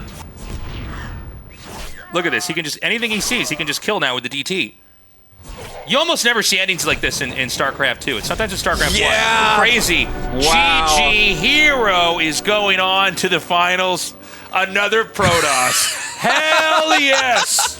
The staff is overjoyed. They're popping champagne bottles right now because we have another Protoss in the finals of the RSL. Honestly, that series was amazing. It was incredible. That was a great ending. Props to herO for the way he played it. He didn't take that third base when he saw the push coming. Yeah. Yeah, locked in on 2 bases. Did everything in his power to try to fight it. And, you know, eventually there were just enough Stalkers. He pushed him all the way back. Maru was barely hanging on. That command center kill comboed with the DT tech was perfect. That was exactly how you want to end a game like that. I mean, just great instincts by herO to go down for the Dark Shrine, because there is going to be basically no energy available for scan. I'm even surprised there was 1 scan there for Maru when the first DT came in, because he has less than 20 SCVs. He's struggling to saturate even just 1 base. And man, what a topsy-turvy best-of-7 finals. herO able to stage the comeback after going down 3-1. We'll be going into the grand finals of Season 3. Maru lives on to fight again tomorrow. So tomorrow going to be action-packed. We have Classic versus Shin, the winner of that series versus Maru, and then the grand finals all happening tomorrow evening. Yeah, it's going to be a lot of fun. Join us. We are starting the day early here, like we have every day if you've been watching for the whole time. Let us know, by the way, how you guys like the schedule feeling like this. Like longer days, is it better? Is it worse? I know if you're watching on YouTube, it doesn't impact you at all. I mean, if you're watching the VOD, not live. But yeah, just let us know. We kind of change the schedule around a little bit. So we're going to have 3 matches tomorrow. That's then 2 best of... Sorry, what is the losers bracket? So best of 5, best of 7, best of 7. Oof. And then the reset if we win there. And then we do the offline finals. And then it's next year.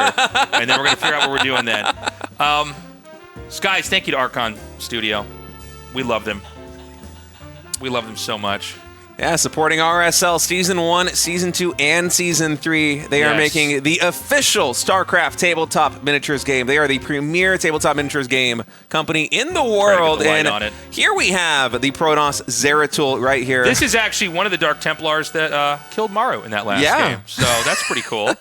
Not the one that was hit, with the scan, but the one inside the main. This is the one going for the SCVs. Yeah. Zeratul's smart. He knows how to pick his fights. Yeah, because if Zeratul dies, they don't come back as anything, right? You actually lose the mission if Zeratul dies. You have to restart. We have to redo the game 7. A DT is a dead Dragoon, right? Wait, what? Isn't that immortal? Wait, no, the Dragoons are already dead. The Dragoons are already... Like the dead Zealot pilots the Dragoon, I think, doesn't it? We're big fans of StarCraft II. That's what you got to know about this game. The Immortal, I think the Immortal is like the same thing as the Dragoon, basically, right? No, a Dragoon is a dead Zealot. Or something, yeah. And an Immortal is a dead Dark Templar. No? What is it? What's the Immortal? The last Dragoons? They learned pathing! They're unstoppable now! Yeah, they're way better than StarCraft 1 Dragoons. Thank you, Archon Studio. Check out their products, guys. Guys, we also need you to go to patreon.com/Revive SC2. Pick a tier, sign up, and support our cause here. We've got a big, crazy offline event that we're going to be producing. It's going to be a lot of work. It's going to be a lot of fun, too. Yeah, it's going to be a lot of fun. We're super excited for it, but consider supporting us. Continue supporting us if you're already supporting us. We've got merch. You get it. If you want to rep our tournament in any way, feel free to buy some of our stuff. 20% off for all merch. That also includes my merch, anything else you see on the website. But most importantly, on that website are the tickets. Yeah. By the way, when you sign up, you don't actually get a physical ticket. I've had some people message me about this. But what'll happen is if you sign up, we get your name or email, and we'll get you in that way. So we've got regular tickets. We've got premium, which I think are almost sold out. So if you want a premium, I recommend that you go ahead and get that right away. Regular, I think we still have a couple more that we can sell. Either way, look, I would recommend that you buy tickets. We do have a limit on how many people we can fit in the studio. Mm-hmm. Because otherwise, if there's a fire, everybody dies. You don't want that, do you? Okay, yeah. You don't want to die in a fire. No, nobody that's a terrible way to go. Not yet. Maybe in 2026 after the offline finals, I can die in a fire somewhere else, but not for this event. For the offline finals, day 1 is the LCQ. We've got everybody signed up for that. Mm-hmm. And so that's going to be this bloodbath tournament where one player is going to survive, and the surviving player is going to go into the Final Four of Sunday. Yeah, it's a pretty cool format idea. I love this concept because usually you think about the qualifiers for an offline thing and you're thinking of something that's not super hype. It's going to be online. It won't be very exciting. But no, this will be a bloodbath, a single elimination bracket on day 1 with all of the best players from RSL that did not make it into the offline finals already. And only one of them will have the privilege of joining Classic Zaun, the mystery third player from Season 3 who we haven't unlocked just yet. Yeah, probably a Protoss, though. Probably a Protoss. Yeah, I mean, we'll see. Dude, we could have a 4 Protoss finals. I think we haven't had that in the entire history of StarCraft. Please no. Since KSL and StarCraft 1, like 7 or 8 years ago. Like, maybe even longer than that. How long has Remastered been out? Anyways, it's been a long... It's been a while. It's been a while. Also, please do us this favor. This is actually super important. We need you guys to subscribe to our YouTube if you're whether it's your main account or maybe you have like a YouTube StarCraft account where you consume all your StarCraft and esports stuff. Give us a sub over there and like the videos, leave a comment because it is starting to work. We're starting to get more into the algorithm. But it does seem like the StarCraft II algorithm for just matches, it's a little bit harder to penetrate than I would have guessed. Yeah, especially with a small channel. If you're just starting out, I mean, the ecosystem is already so established. There are so many great YouTube creators for StarCraft II already. That there's a ton of great stuff on there, but we're trying to kind of... what are those little things that feed off the shark's gills? Off the gills. I don't know about the gills, fish but I know what a leech is. It's not a leech. Well, I would say we're trying to leech, but yeah, there's little fish, and they hook onto the gills, and they follow the shark around. And the big sharks, that's Loco's channel. We're like the little fish that hook onto his gills, and we're trying to go into the algorithm and reach more people. So consider subscribing to our YouTube. I missed you, Tasteless. It's good to have you back. I'm back. My word. It's good to be back. I missed you guys. Sorry I had to miss a couple days of RSL. And so we're going to be on tomorrow, same time, same place. Do we have anything else to plug? Are we good? We do it? Tune in tomorrow. We'll see you guys again soon. We love you guys. We'll see you soon. Bye-bye.